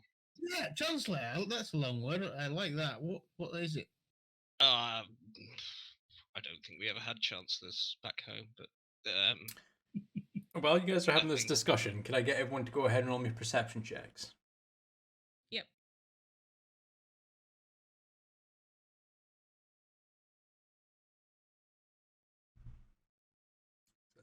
18, 5, 18, and 12. Victorious and Neftari, as you guys are having this conversation, you glance up and you actually see a dark cloaked figure kind of almost hang down upside down from a balcony that's just above you. It's about 15-20 feet away, but far up above you. Well, not far up above you, but above you, kind of hang upside down, the cloak kind of hanging in slightly obscure in their face.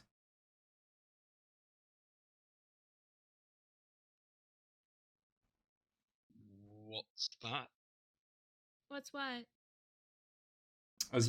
As Victorious asks, you glance up, Cora, and you can see this figure as well. Hi, Cora. I'm gonna draw a an arrow. Knock it. He's fine. It's fine. How old does this one look? Quite a bit younger than you.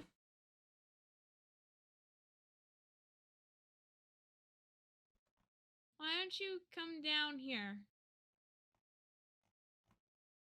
Another one. Told you there's 8 of them. Well, that's normal, is it? Depending on which one, yes.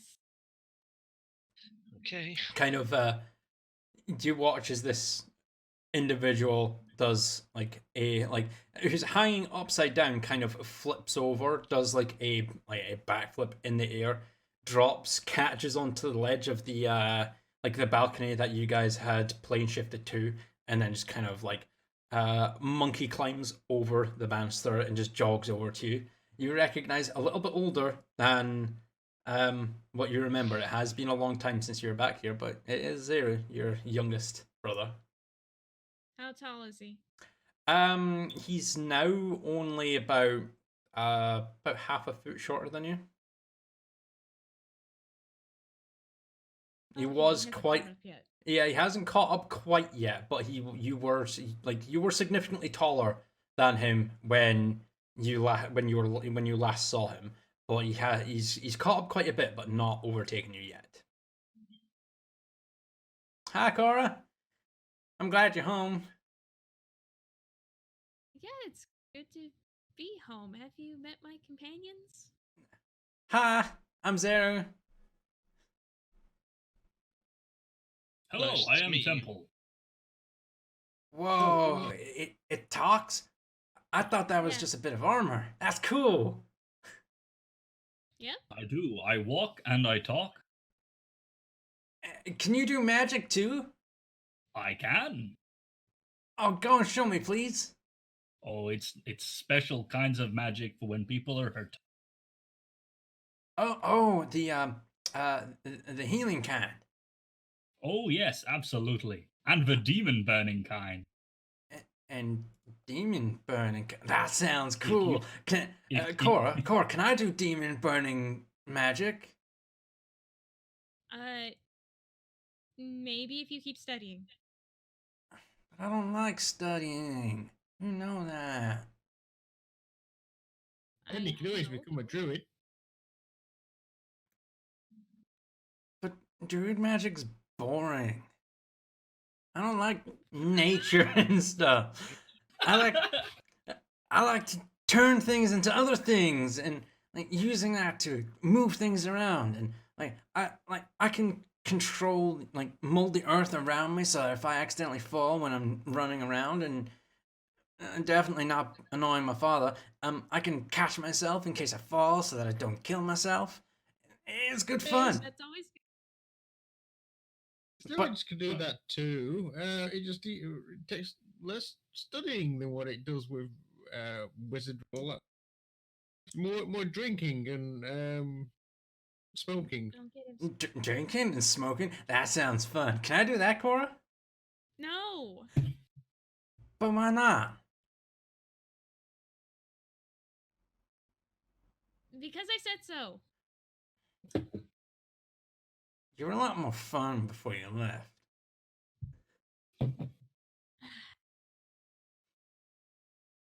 Look, I learned some spells while I was away. I can show you a few of them. I can show you something as well if you'd like. I learned a really good new spell. Okay, my consent is not implicit though. You, please. Fine. Sweet. Guinea pig and polymorphs you into guinea pig, Carolina. Me next. I can't. I'm afraid. I don't have like my sister said. I still have a while to go before I can cast a lot more spells. I'm still learning. He drops concentration and you revert back to yourself, Carolina. I'm I just still. look at Sarah. We will never speak of that again. That is some excellent magic. Before you know it, I'm sure you'll be summoning entire legions of Warforged. Demon burning Warforged? That sounds cool. When will I be able to do that, Cora? I don't know. I don't study your school. Well, I'm gonna go find out. Burning demons and summoning legions of demon burning warforged, that sounds really cool. That might actually be a reason to study. Thanks, mister. And like, as quickly as he appears, you watch as this very small, well, not small, but a slightly shorter than Coralina Air Genasi takes off towards the balcony, hops onto like the onto the railing itself, jumps up and latches onto the wall and starts to slowly climb up the outside of the wall, managing to like shimmy across open ledges, which like if you glance down, you see that if you were to drop, it would be a sheer drop into the void below. It starts to just essentially parkour his way out of line of sight. Right. Well, you've only got 5 more left. Are they all like that? Yeah, what an Egypt. Druid magic. Boring. I'd like I to meet mean- more of them. Oh, I mean, I could stop off at the library. There's one there, I know.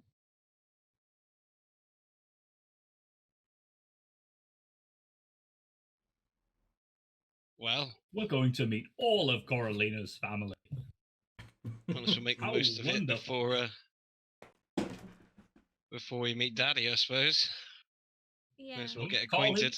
Don't call him daddy. Jesus Christ. I fucking hate you guys so much. All right. That's I'll another leave check you on alone. your bingo cards. Bingo. All right, so I'll lead them down to where the library is. Yeah.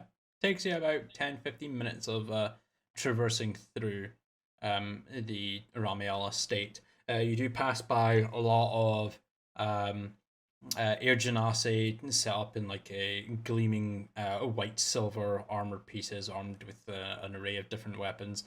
The other thing that you all notice is that there are a lot of other genasi and elementals that are roaming around. All of them seem to have what looks to be a kind of charcoal grey, almost like a bracer or collar around their neck. Their red color seems to diminish into like a almost reddish grey color. They seem to be very sluggish and slow. These look to be the people of the Ignan plane that had been taken as slaves that Sky and Coralina had explained to you guys beforehand. None of them interact with you. They just go about their business, but you do see quite a few of them as you're making your way down. And suddenly my excitement. Yeah. So, library's just through here.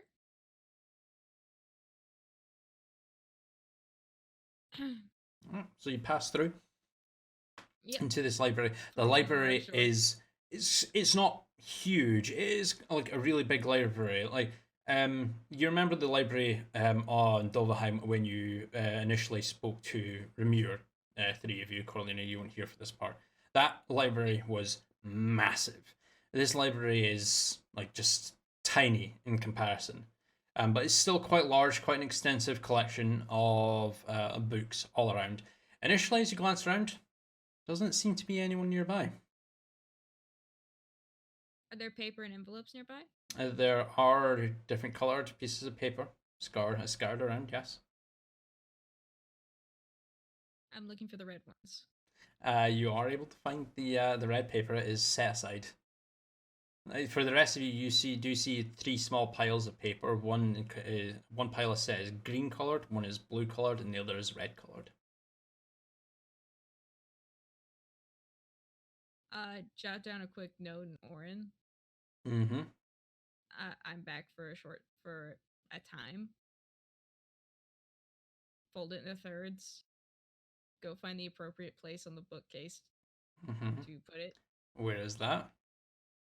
Hold on, let me look at my notes. Yes, I am. Damn, why? Because I know exactly where it is. Yeah, let me.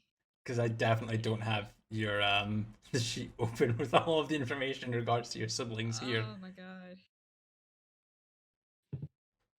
Let's see. It should be. It should be on the fifth shelf. That is correct. Yes. As you jot down your note in Orin that you're here for the time being, you place it down in the fifth shelf and slowly step away. For the most part, as you guys are like just waiting, nothing seems to happen before in the back corner in the darkness a figure kind of steps out. Tall, a little bit older than Carolina, slightly taller than her as well. Same kind of pale blue skin, white kind of wrinkly, not dirty but wrinkly shirt, and trousers cover over him with long, well, looks slightly shoulder length, kind of scraggly white hair with a similar colored beard coats his face, and kind of walks over to the notebook. Well, the bookcase. Picks out the red note, completely disregarding you all. Reads it and then kind of like folds it up back into thirds and glances around to you all, almost seemingly looking through you all. Hi, Carolina. It's good to Hey. see you again. It's good to see you too. I brought friends. I see that. It's a pleasure to meet you all. My name's Dalphon. I'm Carolina's older brother. Sorry, younger brother. I misread that. Younger brother. I'm 3 years younger. I am the seventh son to my father.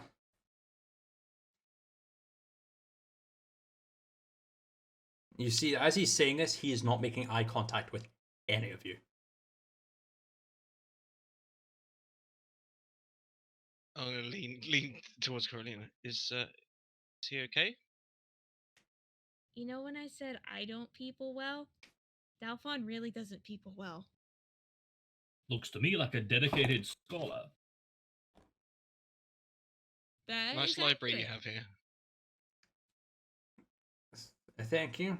I pride myself on maintaining my collection. If there's anything that may catch your eye, please ask and I will retrieve it for you. Well, our colleague Temple here is quite the reader. Do you have any good books on rocks? What kind of rocks? Is it more gemstones or natural rock type formations like bedrock or stone? I've been reading a book on such geology, although I would be interested in catching up on gems. Perhaps I'd be able to identify gems a lot more easily to come across our adventure. Gemstones, of course. That is the 17th bookshelf on the left. 6th shelf up. I will collect that for you now. He watches Dalphon slowly walks away, making over to the noted bookshelf, and like he doesn't even glance up and try and look through all of the books to figure out which one it is. He just reaches up, plucks it out from the shelf, walks over to the table nearby you, not directly in front of you guys, but nearby, and then slowly places it down and takes a few steps back. That there should satisfy your desire to learn more of gemstones. It primarily focuses on gemstones that can be found here in the Oran Plain. But if you would like some more info on the other planes or the prime material, I can definitely try to help you there. That would interest me greatly. But I don't know if I'll be staying. Perhaps I could come back later. If you want to take the book for now while you're here, I don't mind too much, so long as it's returned before you leave. I don't like having my books missing. I understand. We have a habit of leaving on a So I'll come back later. Study up. Can I come back too? Do you have any books about Beast Hide? Beast hat. That'll be fourth bookcase on the right, seventh shelf up. Oh, one moment. Ev slowly walks away. Again, doesn't skim through the books, just reaches up, picks it out. Following the same procedure again, walks over to the adjacent table, places the book down gently, takes a few steps away from it. That should. Fascinating, Taria. I had no idea you were interested in reading books or of a educational nature. Oh, I've done a lot of reading, you know. My eyes were open. Is that what you are, if you don't mind me asking at all? Beast hat? What? Yeah, I think so, but I don't know anything about Beast Hide. This book will definitely answer a lot of your questions. It is an interesting read. I've read it several times myself. What language is it actually written in? This copy here is written in Common. If you have a preference of other languages, I do have other copies that I could provide to you. Oh, I just want to know. Well, what exactly Beast Hide is? The book here does go into in-depth detail of what a beast hat typically is. If you would like to read it, then it is there for you. Again, if you do abruptly leave, I would appreciate it if you bring the book back. I'd rather not have it missing from my collection. Temple, were you on about coming back here later to read? If we stay in this location more than a day, we'll be returning. Sorry, you broke up there. What? Yeah. If we stay for more than a day, then I will be returning to the library. A while since I found more research. Well, if you intend on staying for more than a day, I can set them aside for you for when you come back. I'm sure you won't need to take the books away then if you're remaining in the library to read. Certainly. Is there anything else I can help you with? You're extremely well managed here. You seem to know every book. It's how I cope. I like to maintain order and manage where everything is. You ask about a book and I can tell you exactly where it is located in the library. Amongst these shelves are any tales of shadow elves and shadow dragons? Shadow elves and shadow dragons are 13th shelf on the right, second 13th case on the right, second shelf up. I can go and gather that for you now if you'd like. Be appreciated. Fascinates me. Disappears and walks over to the bookcase again, second shelf up, kind of leans down, plucks a book out without even looking at it. Same procedure as before, places it down very gently amongst the other two. They're in order that they've been collected, going from your right to left. Places it down, takes a few steps back. And again, that is another fascinating read. Shadow dragons are interesting creatures. We don't see many dragons in the elemental planes. But if you do Victoralis, show him your shadow mark. I'm sure a scholar such as him would be absolutely fascinated. Temple, maybe not right now. Kind of like as Okay. the abrupt like not like interruption, like, well, technically interruption, but you abruptly speaking, Temple. You watch as, like, you glancing over at Dalphon, he kind of raises his hands to his ears and takes a few steps back away from you. Hey. Dal, it's okay. I'm sorry. No, it's fine. I'm gonna pick the Alright. the book that I requested up and just begin kind of thumbing through it with interest. Well, if we're staying here for a while, Dalphon, are you gonna be at dinner? I'll most likely be at dinner. Father doesn't like me taking dinner away anymore. Okay, well, we'll see you there. I'm glad you're back, Cora. I missed you. I missed you too. I'm gonna just hold my hand out like that. Mm-hmm. Mm, takes Not a really forcing it. yeah, but he slowly approaches you and does the same thing and presses his hand up to yours. It's good to be back. Right, we'll leave you to it, okay? Thank you, Cora. I'll No see you problem. at dinner. Yeah. Mm-hmm. Hey, And he just you kind of guys like want... he just nods and just turns away abruptly and starts walking away from you. I'm just gonna say quietly and softly as I'm beginning to sort of read the first few pages. Thank you for this book. I'll return it as soon as possible. You're welcome. Also, thanks. I'll try to look after it. Wait, you'll try. I mean, I will look after it. I would appreciate your vigilance and return them in the condition that they are in. Okay. Oops. Oops. I'm only joking with you. Don't worry. So it is saying you'd not want to oops.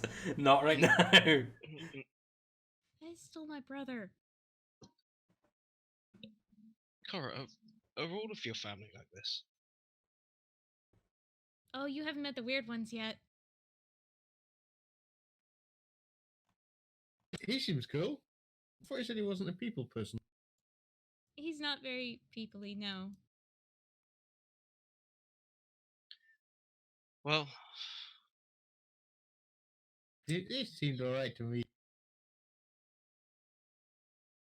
He's good at what he does. all your siblings specialized in some way.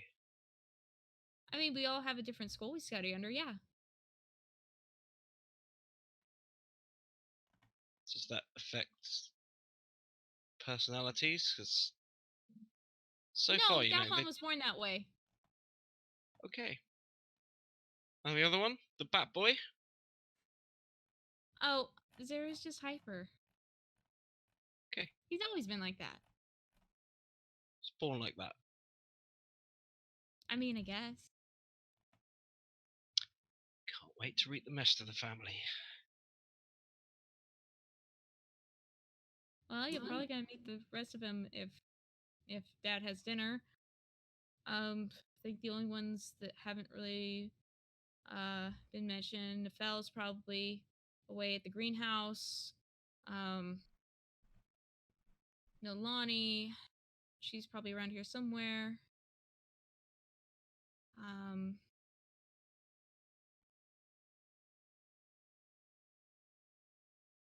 Is there an evil one? Yeah, it's a no. Was that a no? Anil was the jackass that brought us here with Bizet. Do any of you even like your father?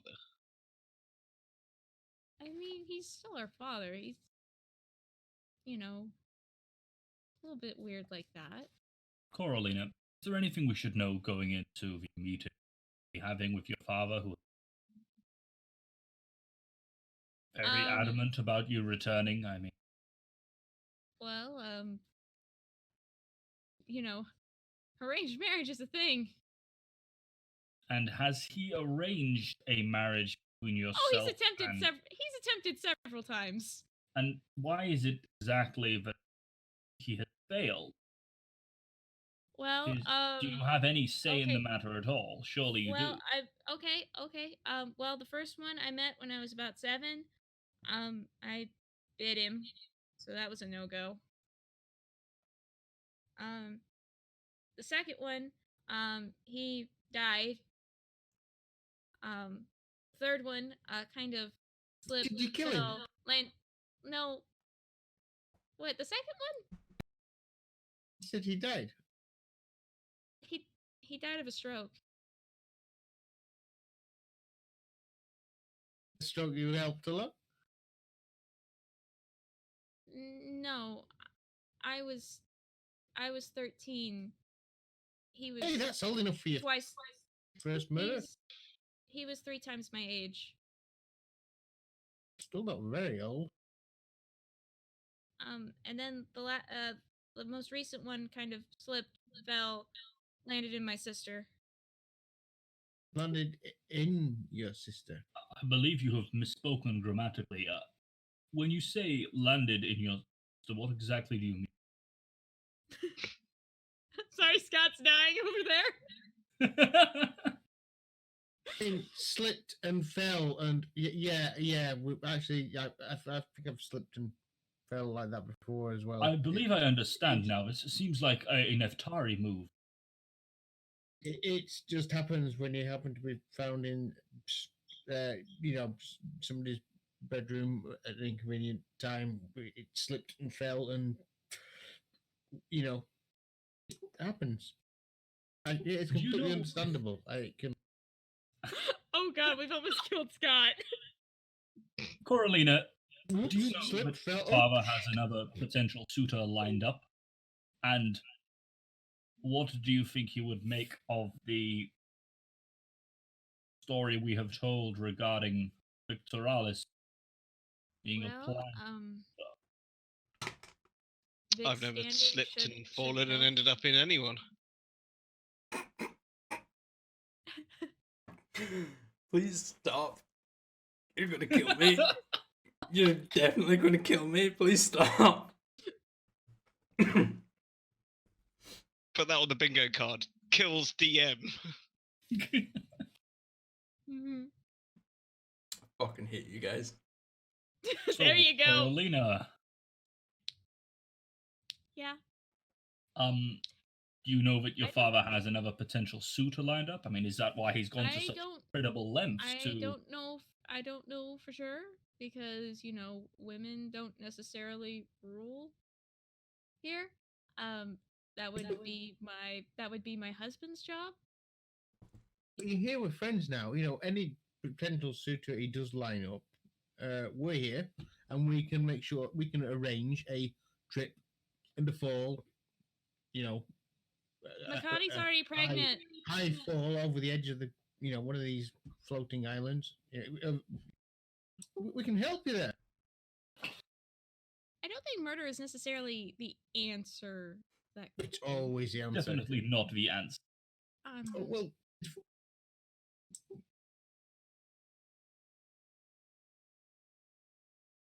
sometimes the answer.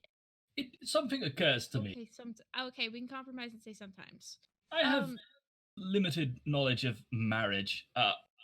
It's my understanding that male suitor needs to ask the permission of the father of the female suitor. Traditionally, yes. Please excuse me if I'm getting my genders mixed up here. Isn't the husband-to-be supposed to provide somewhat of a dowry? No, a gift of sorts to the father? At times, yes, but culturally, because the women are more offered up, is actually there is a bit of a bride tax, if you will, but that would be inheriting all of this when Dad unfortunately dies. Again, a slip or a fall. You're here with friends. We could. I'll shut up. It says sometimes the answer you're making it like a 40% chance.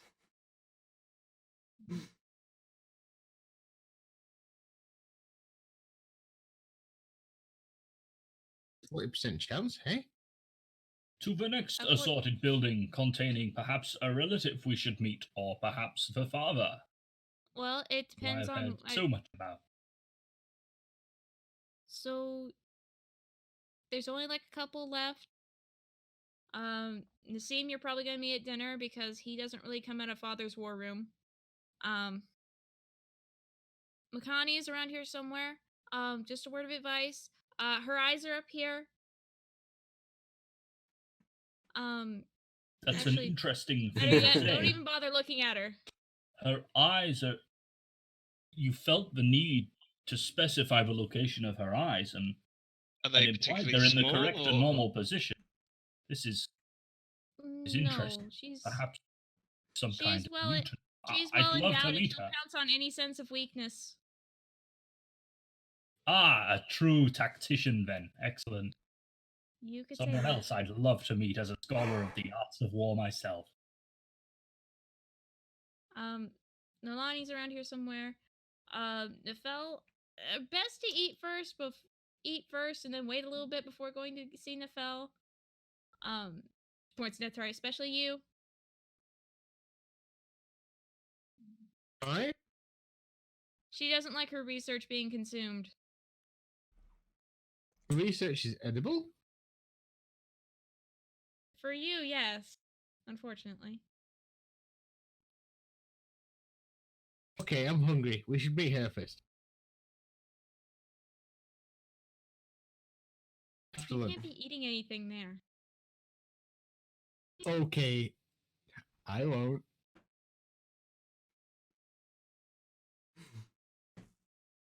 Just look at Vic. I sense deception. If I'd known this was what we were coming to, I never would have agreed with this plan. This is not at all what I was expecting. A pleasure to meet you. What was the library relative's name? His name is Dalphon. Dalphon, but he's already. In the time okay. that you guys have been having your It's- conversation, he has disappeared. It's okay. It's okay. He does that. He just disappears and appears. Like Victoralis does. Oh, Yeah, kind of. shadow like in the Vic. night. He's When the shadow not in the library. Batman. Let's go meet the person with eyes on her head. I mean, she's probably around here somewhere. If you find the sound that sounds like a cackling hen, then you found her. Interesting. Her eyes are on her head, as normal, but there's a possibility she may be a hen. Interesting. Perhaps a polymorph skill went horribly wrong.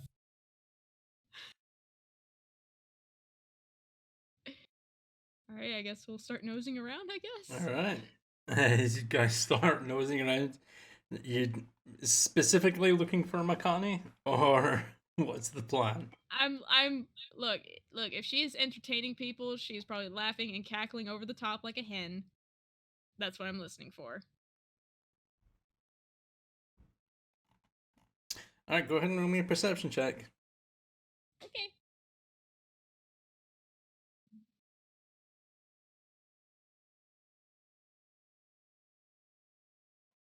$19. Takes you about 15 minutes of wandering. You figure that it's getting quite close to the time that dinner would be getting set out, considering the time differences between the Terran plane and the Oran plane. Mm-hmm. But eventually you do start to hear the telltale signs of your elder sister cackling away, entertaining someone of some sort. Whoever will fucking listen. Usually it's men. You guys heading in, or? Are you guys sure about this? Well, I think it's probably best to meet everyone. Right. It's crossed the threshold of weird already. Oh, you don't know yet. I'll throw open the door. You throw open the door. Inside there is another kind of a lapis blue skin toned air genasi. Long flowing silver blue hair, sporting what looks to be like an emerald green dress. She looks heavily pregnant. Two kids are like just off in the corner playing quietly by themselves, but there is what looks to be a guest of some sort who's at the table sat with the genasi, looks bored out of his fucking skull, and anytime the genasi laughs, you just hear glance around and sees you and makes eye contact with you all, which has a look on his face like, please help me. As the genasi kind of turns around to you, Carlina. Carlina! Oh, it's good to see you finally back. How deep is that neckline?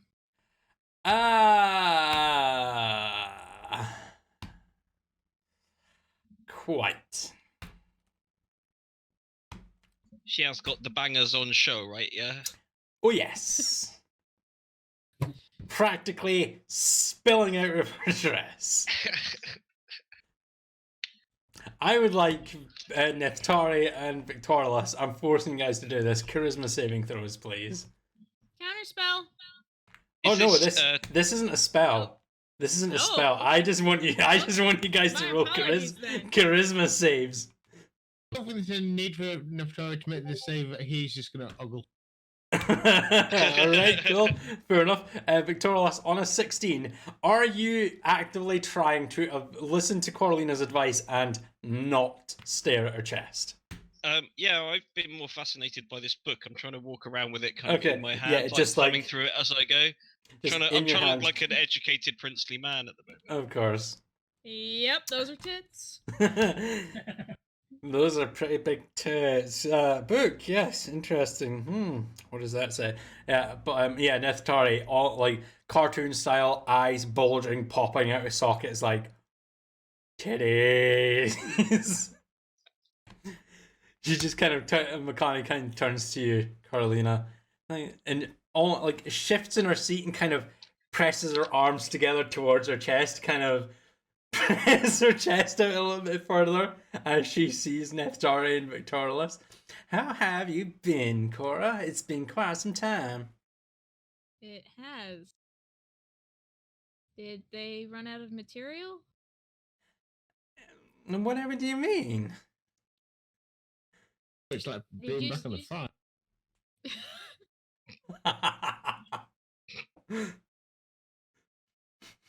Never mind. These are my companions. Oh. Two male companions. You're married. I'm well aware of that, thank you very much, but you aren't. So which one is it? Tell. Come, sit, join me. You leave. Go away. I want to speak to my sister. The guy that's at the chair kind of like gets up, walks past, and Coralina, as he walks past you just hear, thank you. As he almost power walks out the door, the seat now vacant. Makani kind of leans over, pats the floor of the seat, and kind of glances to you. Come on, sit down, talk to me. It's been far too long. Which one? Who is it? Which one are you with? They both look, handsome. And she kind of looks to you, My name is Neftari. Temple. She kind of looks to you, Neftari, and just sees you staring at her. She kind of leans back a bit and continues to press her chest out towards you. Greetings, my name is Temple. I am a good friend of Coralina. And you have a walking, talking through the bottom as well. Yeah, he's Interesting. special. I can tell. Despite this being an obvious den of vipers, I will take a seat. Sit down. She kind of like looks over to you. So, which one is it? Is it the tall and mysterious or the short and scruffier?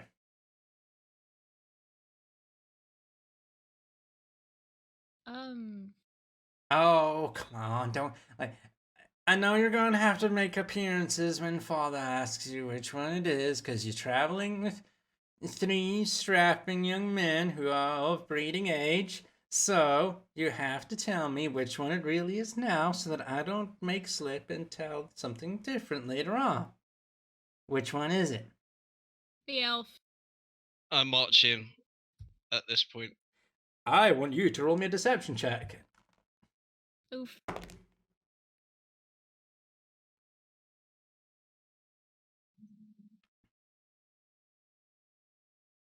17. Just kind of looks from you to the elf. Looks back to you.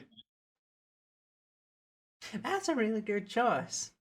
No offense, man, but he just looks so tall, handsome, and mysterious. I like that. You made a really good choice. I know I would have picked something like that myself, but most of our male suitors here in the Oran Plain, they're prudish and boring, but you look very interesting. A very good match.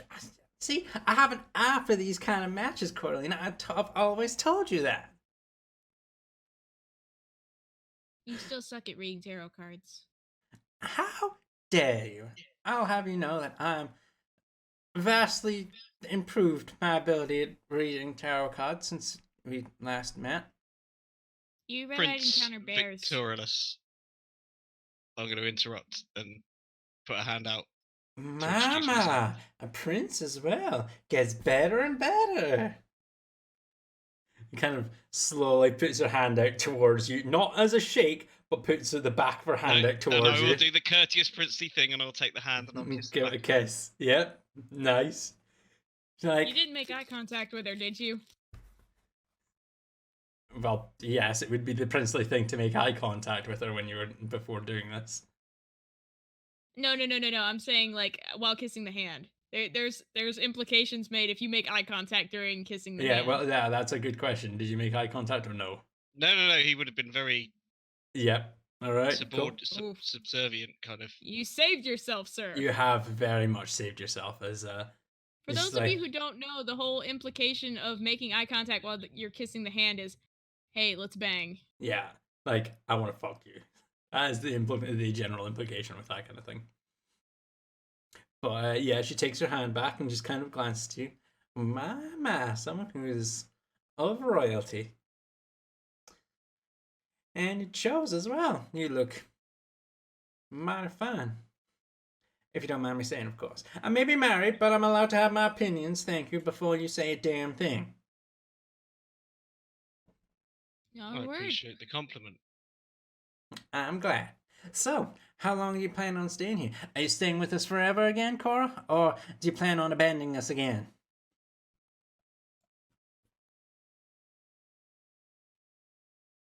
We plan to make our home elsewhere with your father's agreement.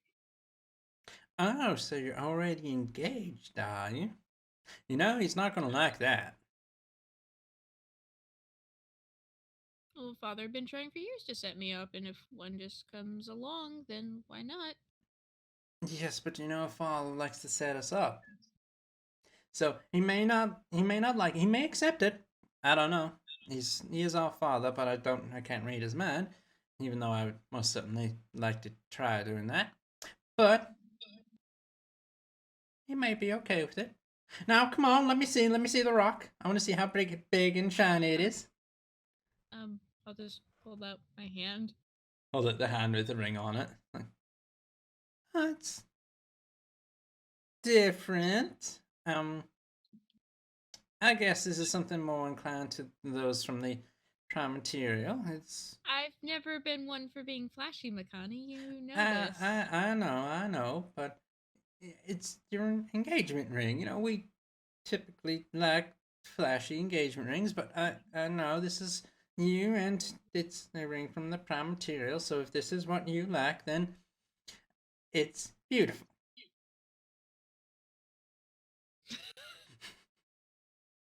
Right. Who are the little ones over there? I fucking hate you, Kayla, because I don't have names for the kids. You never gave me names for the kids. They seem to be Fuck. what? How long has Gideon been gone? Gideon's been gone for a few years now. He must have come home at some point. And 'cause he they- comes home and visits every now and then, but for the most part, it's only from the looks of your two children. Yes, he comes home at least every.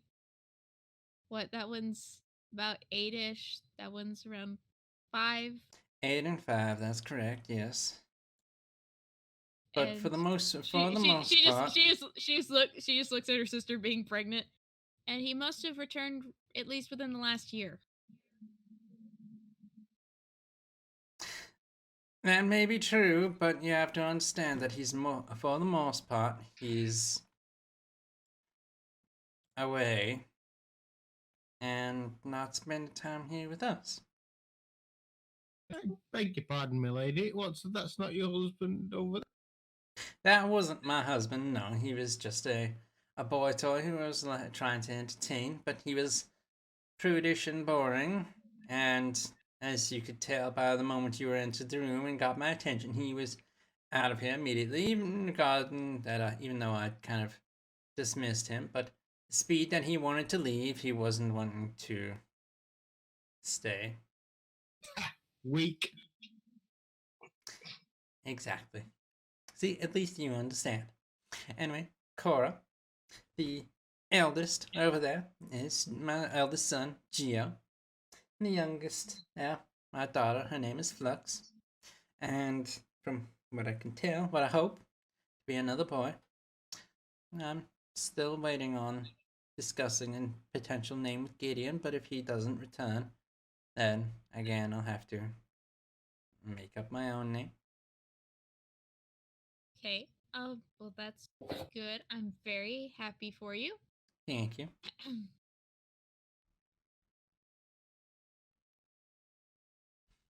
It's So fine you'll to be- see someone continuing the family line. Well, kind of. Such figure.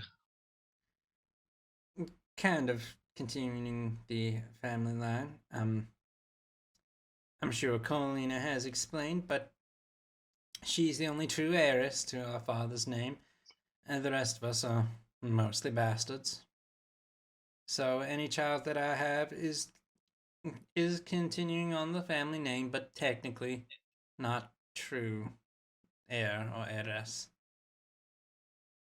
If Coralina has any children, then they will be, but none of mine, I'm afraid. Right. Should I choose to do so?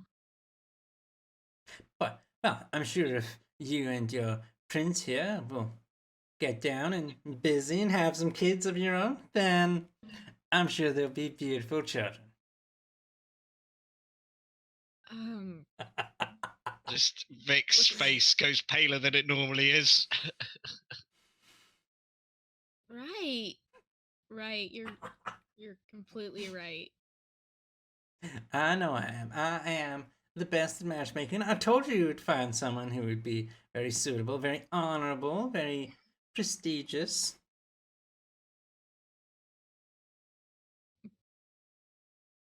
Right. Well, we haven't met the rest of the family yet. Well, You'll all yeah. be at dinner though, yeah? Yes, of course. Perfect. Then I'll be able to converse more with you then. Right. Well, I'm Looking certainly looking forward to be it. able to speak with you all again. Okay, charmed to meet you. I don't think we're introduced. I'm Victorious Chancellor. Oh, a chancellor. Hmm. This is his high priest. And that metal one is the High Priest. What exactly are you?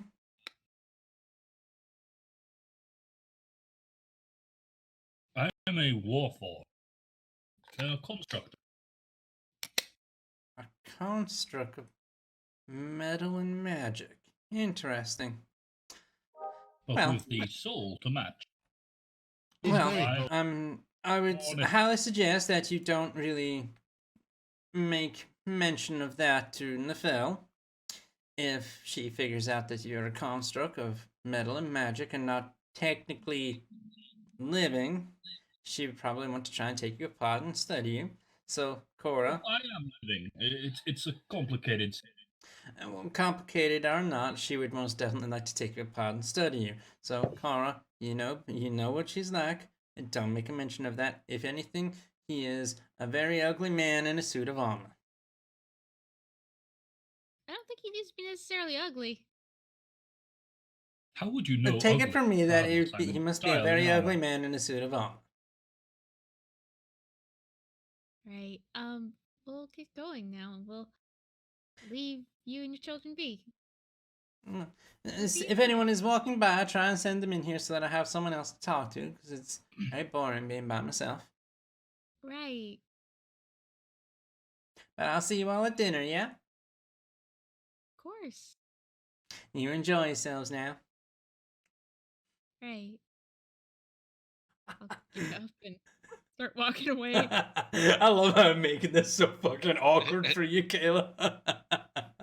Oh no, I mean, Cora and Makani are already kind of awkward together anyway. So.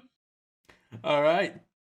As you get up and like slowly make your way out of the room, leaving Makani to like herself and her kids, or where you want to head out off to now. The only Nassim and Nefel are the only two that you're Nolani. and Nolani is also. Nolani as well. And Yes, Nolani. sorry. Yeah, so right. I am so sorry for all that awkwardness. She's like really overbearing. She seems delightful. It was lovely. Both of them.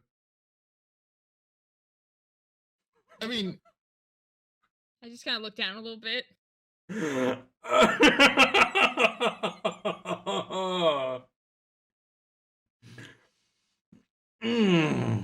Ouch. So it gets worse than that. I mean, we got the black sheep. I thought you were the black sheep. I'm kind of a black sheep, but Nefel's really a black sheep. Okay. Let's meet him. Her. Her. So you want Right. to head down to the dungeons to go and meet Yep. Nefel? Yep. All right. Temple, please no smiting things, no divine magic that'll set her right off. You don't eat anything. Will there be demons? No. But she gets a little twitchy around paladins. Oh, okay. Let's pretend I'm not a paladin. But noticing Just we're heading down to the dungeon. You keep your sister in the dungeon. She can come out of there whenever she wants, but that's just where she does her research. Is there something a bit kinky going on? Neftari has a storied history with dungeons. No, it was in your book. The jailer, my captor, and what was it? It was also in Mordecai's magnificent mansion, if I remember correctly. And I do. Oh yeah. Forgot we Right. talked about that. Different You kind promise of you dungeon, I promise believe, not- temple. You promise you're not going to try to eat anything while we're there? Promise I won't eat anything. And keep your hands to yourself? Oh Would you like me to cuff him? no! Which wouldn't be the first time he was cuffed in a dungeon. When you say keep my hands to myself, I can't touch anything. What? Nothing. I mean, I need to scratch my nose or something. Scott, you remember that thing we talked about like a month ago? No. All right, I'll ping it. Ping then. me it. Kayla, you know I have the Yes. memory of a goldfish. I understand. Eat shit, swim. What was the first one? Eat shit, swim. Yeah, what was the first one? Eat. Yeah. See, no, that's no. I've got a really good long-term memory, but like that's for like years ago. Like I don't know. I don't know this. You're gonna have to ping me. I'm afraid. As you guys are making, while you're typing this out, Kayla, you guys are Yeah. Corleone leads you down into the dungeon from the kind of cold but bright exterior. You enter the dungeon. It gets really Okay, is that what you're doing, Kayla? Yep. All right, cool. Just before you enter the dungeon, and Coralina turns to you, Neftari. I want Neftari if she conjures manacles that are connected by a long chain, almost like a leash. And No, it's not even a leash. It's just for the leash chain. okay, Link in between. okay. Those, so. But so yeah, conjures a set of manacles and is going to at least attempt to slap them on you. Do you want to try and resist?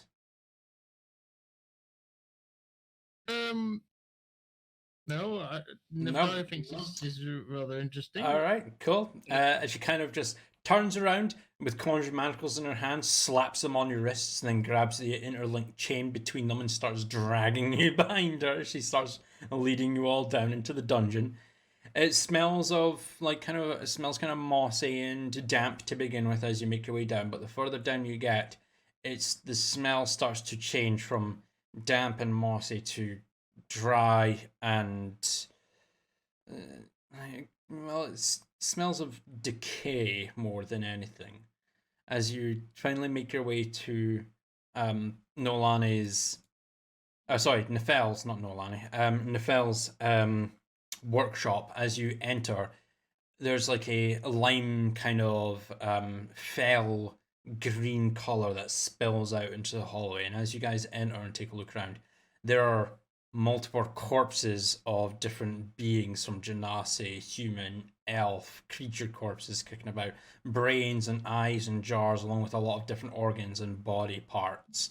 Lots of bubbling alchemical supplies that are dotted around. And in the back, you can see what looks to be a very thin, pale blue colored Genasi with light, short, just neck length long, like kind of blue cyan colored hair, but the tips are smeared in different shades of blood. A SARS mask across her face as she seems to be cutting into what looks like a creature's corpse of some kind before she kind of glances up, sees you, Coralina, and just slowly starts to put her tools down. I'm not interrupting anything, am I? Mask comes off and looks over to you. No, of course not. Please, come in. Can't believe you made me promise not to eat anything. Tori's eyes are on Cold stalks. This is like a Chinese It's like, buffet. oh my god, there's so many things I can eat and I'm not allowed to.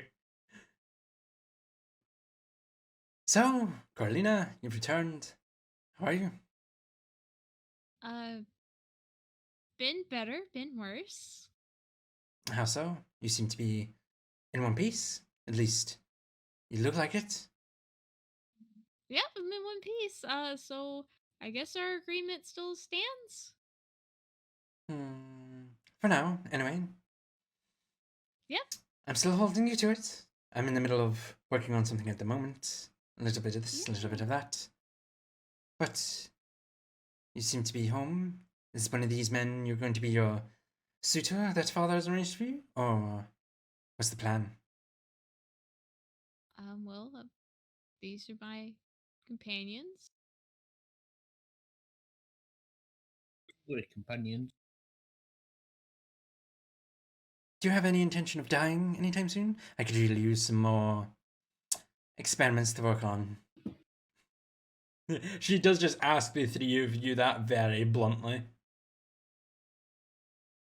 No underlying terminal illnesses? No hazardous work environments that may... They're healthy as horses, Nefel. Come on now. But you It's can't... also You, rude. you can't blame me for asking. I have a lot to work on. Lots of research to do. Perhaps in a Right. few centuries. Can't wait a few centuries. You're... Oh, but if you had ever had an untimely death, if you could perhaps send your corpse my way so I could dissect enough, it would be very interesting to see what makes you all tick. I've not had the pleasure of working on enough before. If you look in my left pocket, I think I might have a few bits. Bits, pieces of what exactly? Please tell me there's not a hole in the fucking pocket. No, not that pocket. Other pocket. Which pocket are you pointing to, Neftari? Not the pocket of holding. The pocket where he keeps, little bit. And what do you have in there again? Is it the I think there were some fangs and some claws. Various stingers. Starts picking some of the things out and she looks at them. Oh, very interesting. Creatures of the prime material. Demonic in nature. Very interesting. These will work well in my research. Do you mind if I keep them? Well, Well, it's not like you can take them back from me as you are in chains. So I'll take them from you, free up a bit of the load from your pockets. She just Neftari. turns around and starts placing each of them in little jars. Neftari, I'm so proud of you helping a fellow scholar. And I must say, if I die anytime soon, I will be sure to have my remains sent to you in the largest package I can find. I would greatly appreciate... No, excuse me. I would greatly appreciate that. I would always love some more research materials. It's just the bigger teeth and talons. I like to have them sewn into my cloak. I just But that's a waste to put them in the cloak when you could serve someone's expensive research into the creatures and how they work and their weaknesses and helping you defeat them.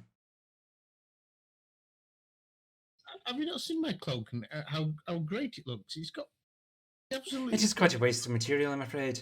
If I were to get access to it, with your permission, of course, I would take all the decorative pieces of monster and put them to proper use in my research.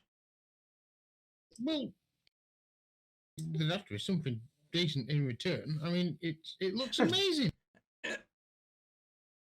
Well, each their own, I suppose. It definitely doesn't look too appealing to me. But what could I offer you in return for all of your knickknacks on them, your cloak, all the monster bits? What would you like in return? I have no idea. What is it you do here? Oh, I do study into my School of Magic, which is strictly frowned upon. I am a necromancer. I like to dabble with bringing the dead back to life and making servants that are subservient to only me. Take Keith over there. And she kind of points behind you. Now, as you turn around and glance that way, you see what looks to be a collared and chained zombie on the back wall that's kind of slowly shuffling about, picking up odd bits and pieces and moving them from one table to another. Hey, Heath! He seems well. He's been better. Some parts are slowly decaying and falling off, but once he passes, I will simply just need another corpse to reanimate and make a much newer and better Keith. I think I've seen enough. It's been very nice to meet you. I'm gonna head myself away from this at the sight of the Just zombie. remember that if you were to die in an opportune way, a little earlier than expected, please have your corpse sent to me for research. I'd greatly appreciate it. I haven't had the chance to ask this of someone of your particular school. Back in the continent of Akrai, back in the prime material, almost every single living person on the entire continent seems to be cursed or perhaps infected, something that causes them to reanimate upon death. Very troublesome, very interesting. Do you perhaps have any corpses available that you could send to me for some research? I could definitely take a look into this curse or this ailment that is causing them to rise unnaturally. I'll have to check my bag. Temple checks bag. You do not have any corpses. Like, there are probably some corpses back in a cry that you could arrange for transport. Temple would check though. Checking. No, you don't have anything in your backpack, I'm afraid. Am I? Well, that's a shame. But if you do return home to this Akrai in the Prime Material, and have anyone who has passed and has been afflicted by this curse, this disease, whatever it is, please send the corpses my way. I will do some research, have a figure out postal what's address? happening. Sorry? Do you have a postal address or perhaps a teleportation address? You could Well, send one. if you're spending time with Corlina, I'm sure she could open a planar gateway here and send things my way. Otherwise, I'm sure I can arrange for a means of you being transporting them through the planes to me. Excellent. But I'm sure I can figure something out. Maybe a means to counteract it, but that doesn't serve my purpose. It would be interesting to have a corpse from a cry brought over to then be reanimated without me needing to use any spells to bring the dead back to life. Perhaps it is a little bit more effective. That way I don't have to replace Keith as often. Very interesting. You keep an eye on that, Yeah. please, for me, Cordelina. I would greatly appreciate it. Sure. But anyway, Right. it's getting close to time for dinner, and my father will be Yeah, calling us well- down here soon. We'll see you there. We'll let you wash up. Yes, I will need to get washed up and get this blood out of my hair. It doesn't matter though, but because once I've finished dinner, I'll be straight back down here. But you know, father, appearances are everything. Before we go, I promised I wouldn't eat anything down here. I didn't promise not to drink any. No. Well, if you definitely want to try something to drink, I do have something over here which might be interesting to try on a No. living subject, if you're willing, of course. No. This isn't Yes, between you and me, science, Corlina. This is as it between me happens. and your companion, who has strictly said that you have forbade him to eat anything, but to drink, that is a different matter. He does have a point. Would you like something to drink, my friend? I'm curious. Finding bastard. Well, I do Well, have what this is it potion like here you're that saying? I've been working on, which is apparently being able to restore some dead features back to life. So, for example, if you have something like a closing wound that is dead skin or anything like that, it may actually be able to reverse the effect and bring it a little bit more life. Would you like to try it at all? Well, go on then. Of course. Here you are. Passes you a vial of what looks to be a kind of lime green bubbling liquid.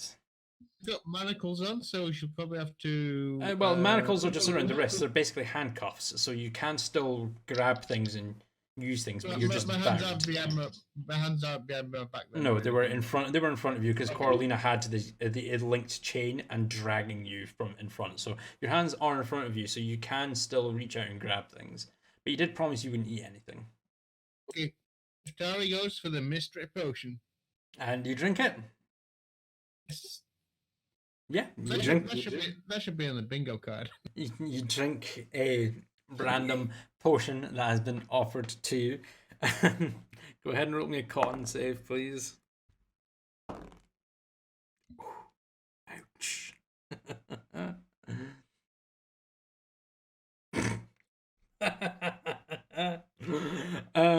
Okay. You take 19 points of acid damage. A glass of acid. No, not quite.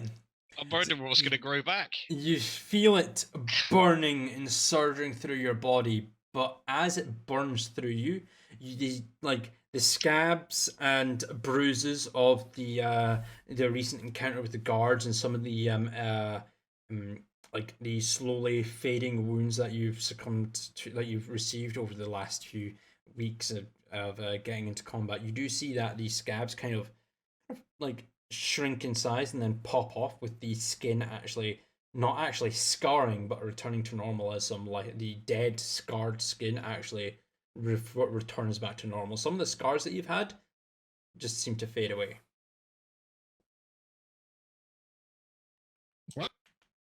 It is very interesting. That was an experimental potion. I should have mentioned that. That could have killed you, but it doesn't matter. You survived anyway. I will be sure to brew some more of that if I can remember the ingredients. I do remember the ingredients. I have them noted down somewhere. But anyway, before we get into that, I have to get ready, get cleaned up, and get ready for dinner. You all might want to head upstairs and get yourselves cleaned up yourself. Right, We have going.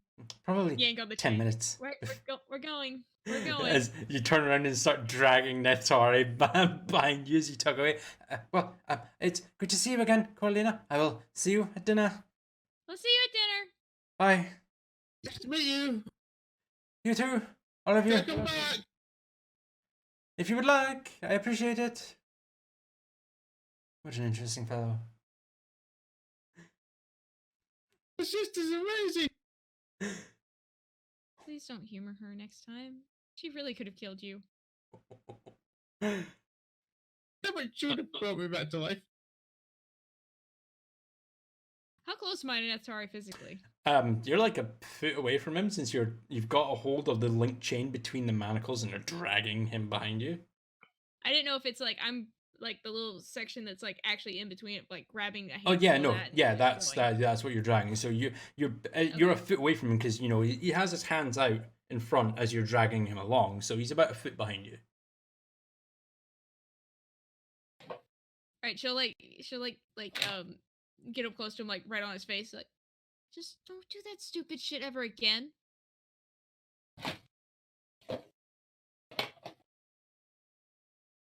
That was to you, Netari. Stupid shit. Drinking something entirely experimental? There's a reason why we don't test on each other. Yeah. Interesting things happen with experimental. Look, I'm a druid. What do you think we do at the druid gathering? The druid circles. We make potions. We try them out on each other. I mean, most of the time, it's fantastic. I mean, occasionally it's a bit iffy, but well, just because your school of magic was all about books and studying and getting things right, there's other schools of magic which are more about Trial and error. yeah, Fascinating. And getting high by the sounds of it. that too. Quite a lot of that actually. Alright, just do that again. I can't heal. I suppose this is why a paladin's restorative magic restores life, and a druid's restorative magic restores life, but changes the entire appearance and race of a person. Yeah, and Fascinating. then you have necromancy and the raising of the dead. Do you not think we've had quite enough of that? We most certainly have. Right. Oh, well, but let's- she let's- she actually seemed to she was really interested in that in the zombies. She might be able to help us. You know, Kenjar has turned the whole continent of people into zombies, and she's curious how he did it without massive incantations on each and every one.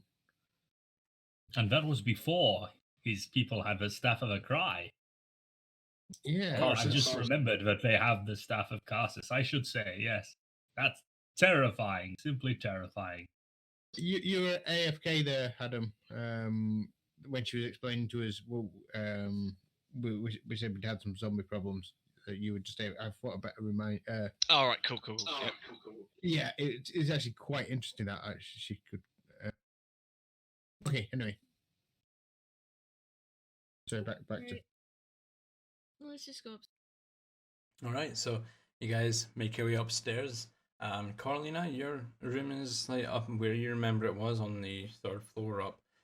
Just across from you are three open. I would have dismissed the manacles like as soon Dismiss as the like we're getting manacles, almost out of the almost out of the dungeon. Just let go and then No problem. disperse. But yeah, you've got your room on the 3rd floor, right side. But across from that, on the left side, there are 3 open, vacant rooms that are apparently there for your 3 companions to use, for you guys to get washed and like washed up and ready for going down for dinner for that evening, which you assume you've got about 15 minutes to half an hour to be fully prepared for.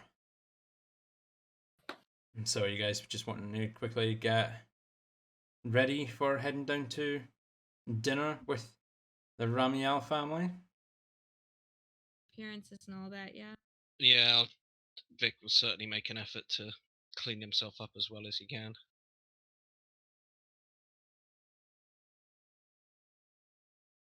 Alright, well, then, with that, as you guys head up into your own rooms and get yourselves tidied up and ready for a night with the Ramiel family, we're going to call the session at an end there for tonight, as I need to prepare for the next session 2 days from now.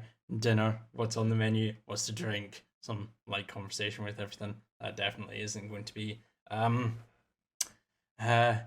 think on the nose and hassle. ready to go. Yeah, or it's definitely not going to be pure improv. Absolutely not.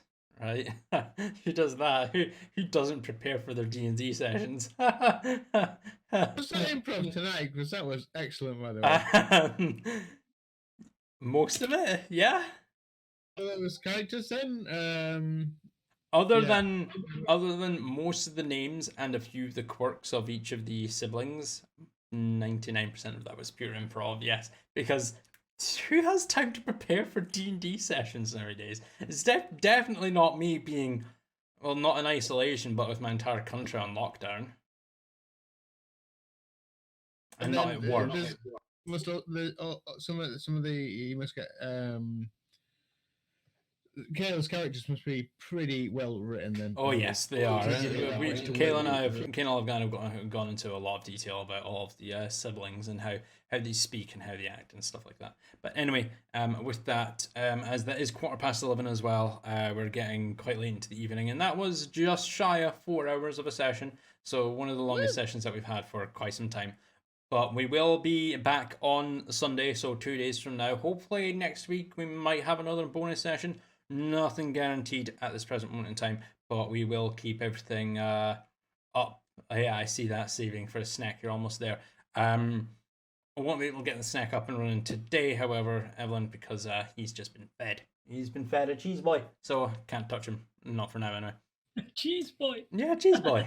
Exactly, that's what they call it. They use their nom nom seekers and their smelly flickers to hunt cheese boys. Anyway, with that, we are going to call an end to tonight's session. We hope you have all enjoyed chilling and watching. There was another notification that did pop up earlier on. Anna from my work, thank you very much for the follow on the Facebook page. And pretty sure there was someone else. The notification did pop up on the stream, but it isn't actually there. I'm gonna have to go through it later on, but anyone who has followed tonight, thank you very much for chilling and joining with us, and we will see you all on Sunday. We hope you have a lovely weekend, and remember everyone to stay isolated, stay safe, and maintain your social distances during this time of crisis. Wash your damn hands. Wash your damn hands as well. That's another important thing as well. But we hope you all have a... I'm fucking with you. We hope you all have a wonderful weekend, and we will see you next session. Bye! Bye. Ah.